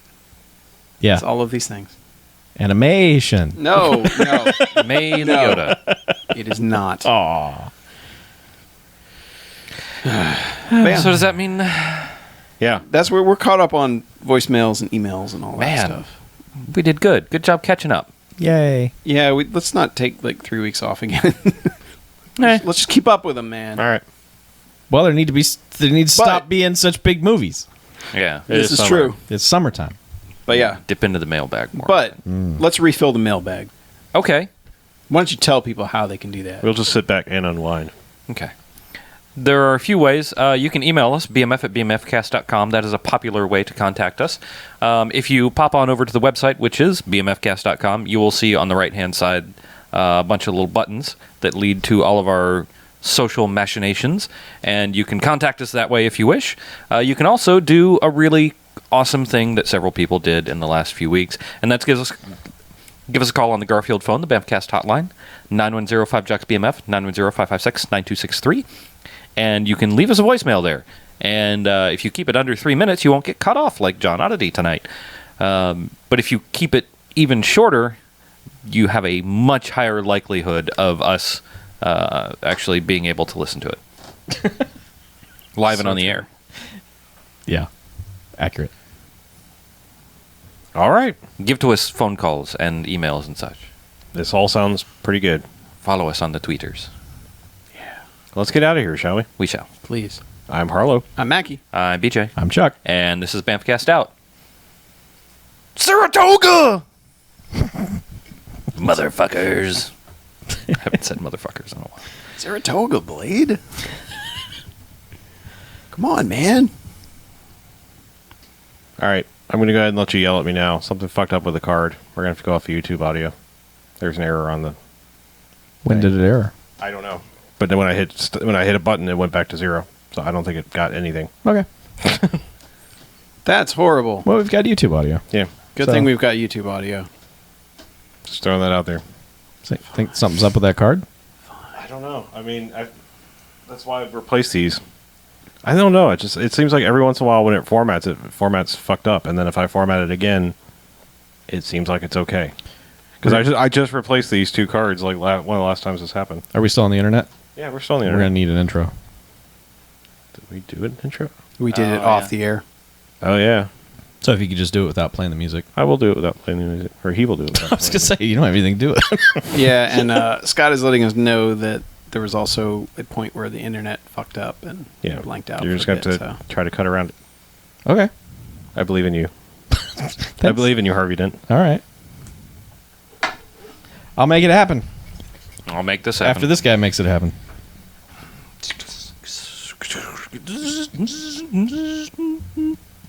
What? Huh?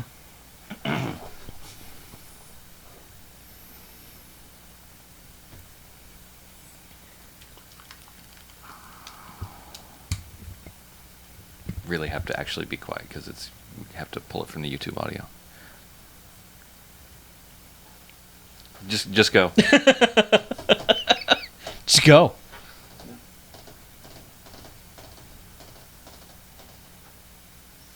I know you're behind me, so.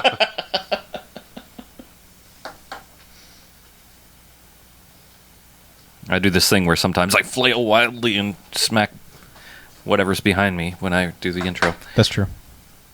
I've seen it.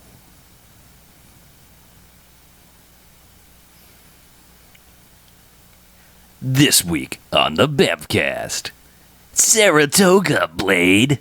Saratoga. 1 star, we're in. I actually almost did chuckle when you started. I was just fueling you, man. April Fools. Yeah. All right, let's redo that part where it cut out. Okay. Yeah. Rewind back to it and we'll. So I don't give a shit about Kurt Cobain, huh?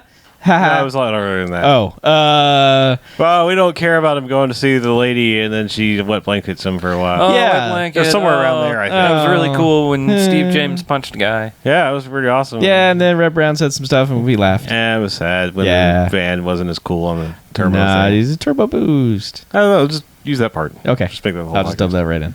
4 docs. All right, we are disconnecting now. Goodbye, those that have joined us. Thanks for joining us. I hope You're the not going to see it. podcast You're going to sounds see good. a terribly different version later, but Yeah. there will be all the bullshit cut out. Okay. Some of the bullshit. We can't cut it all the bullshit out. Al 'cause then there'd Bundy's be here. nothing there. Yeah. All right. Bye.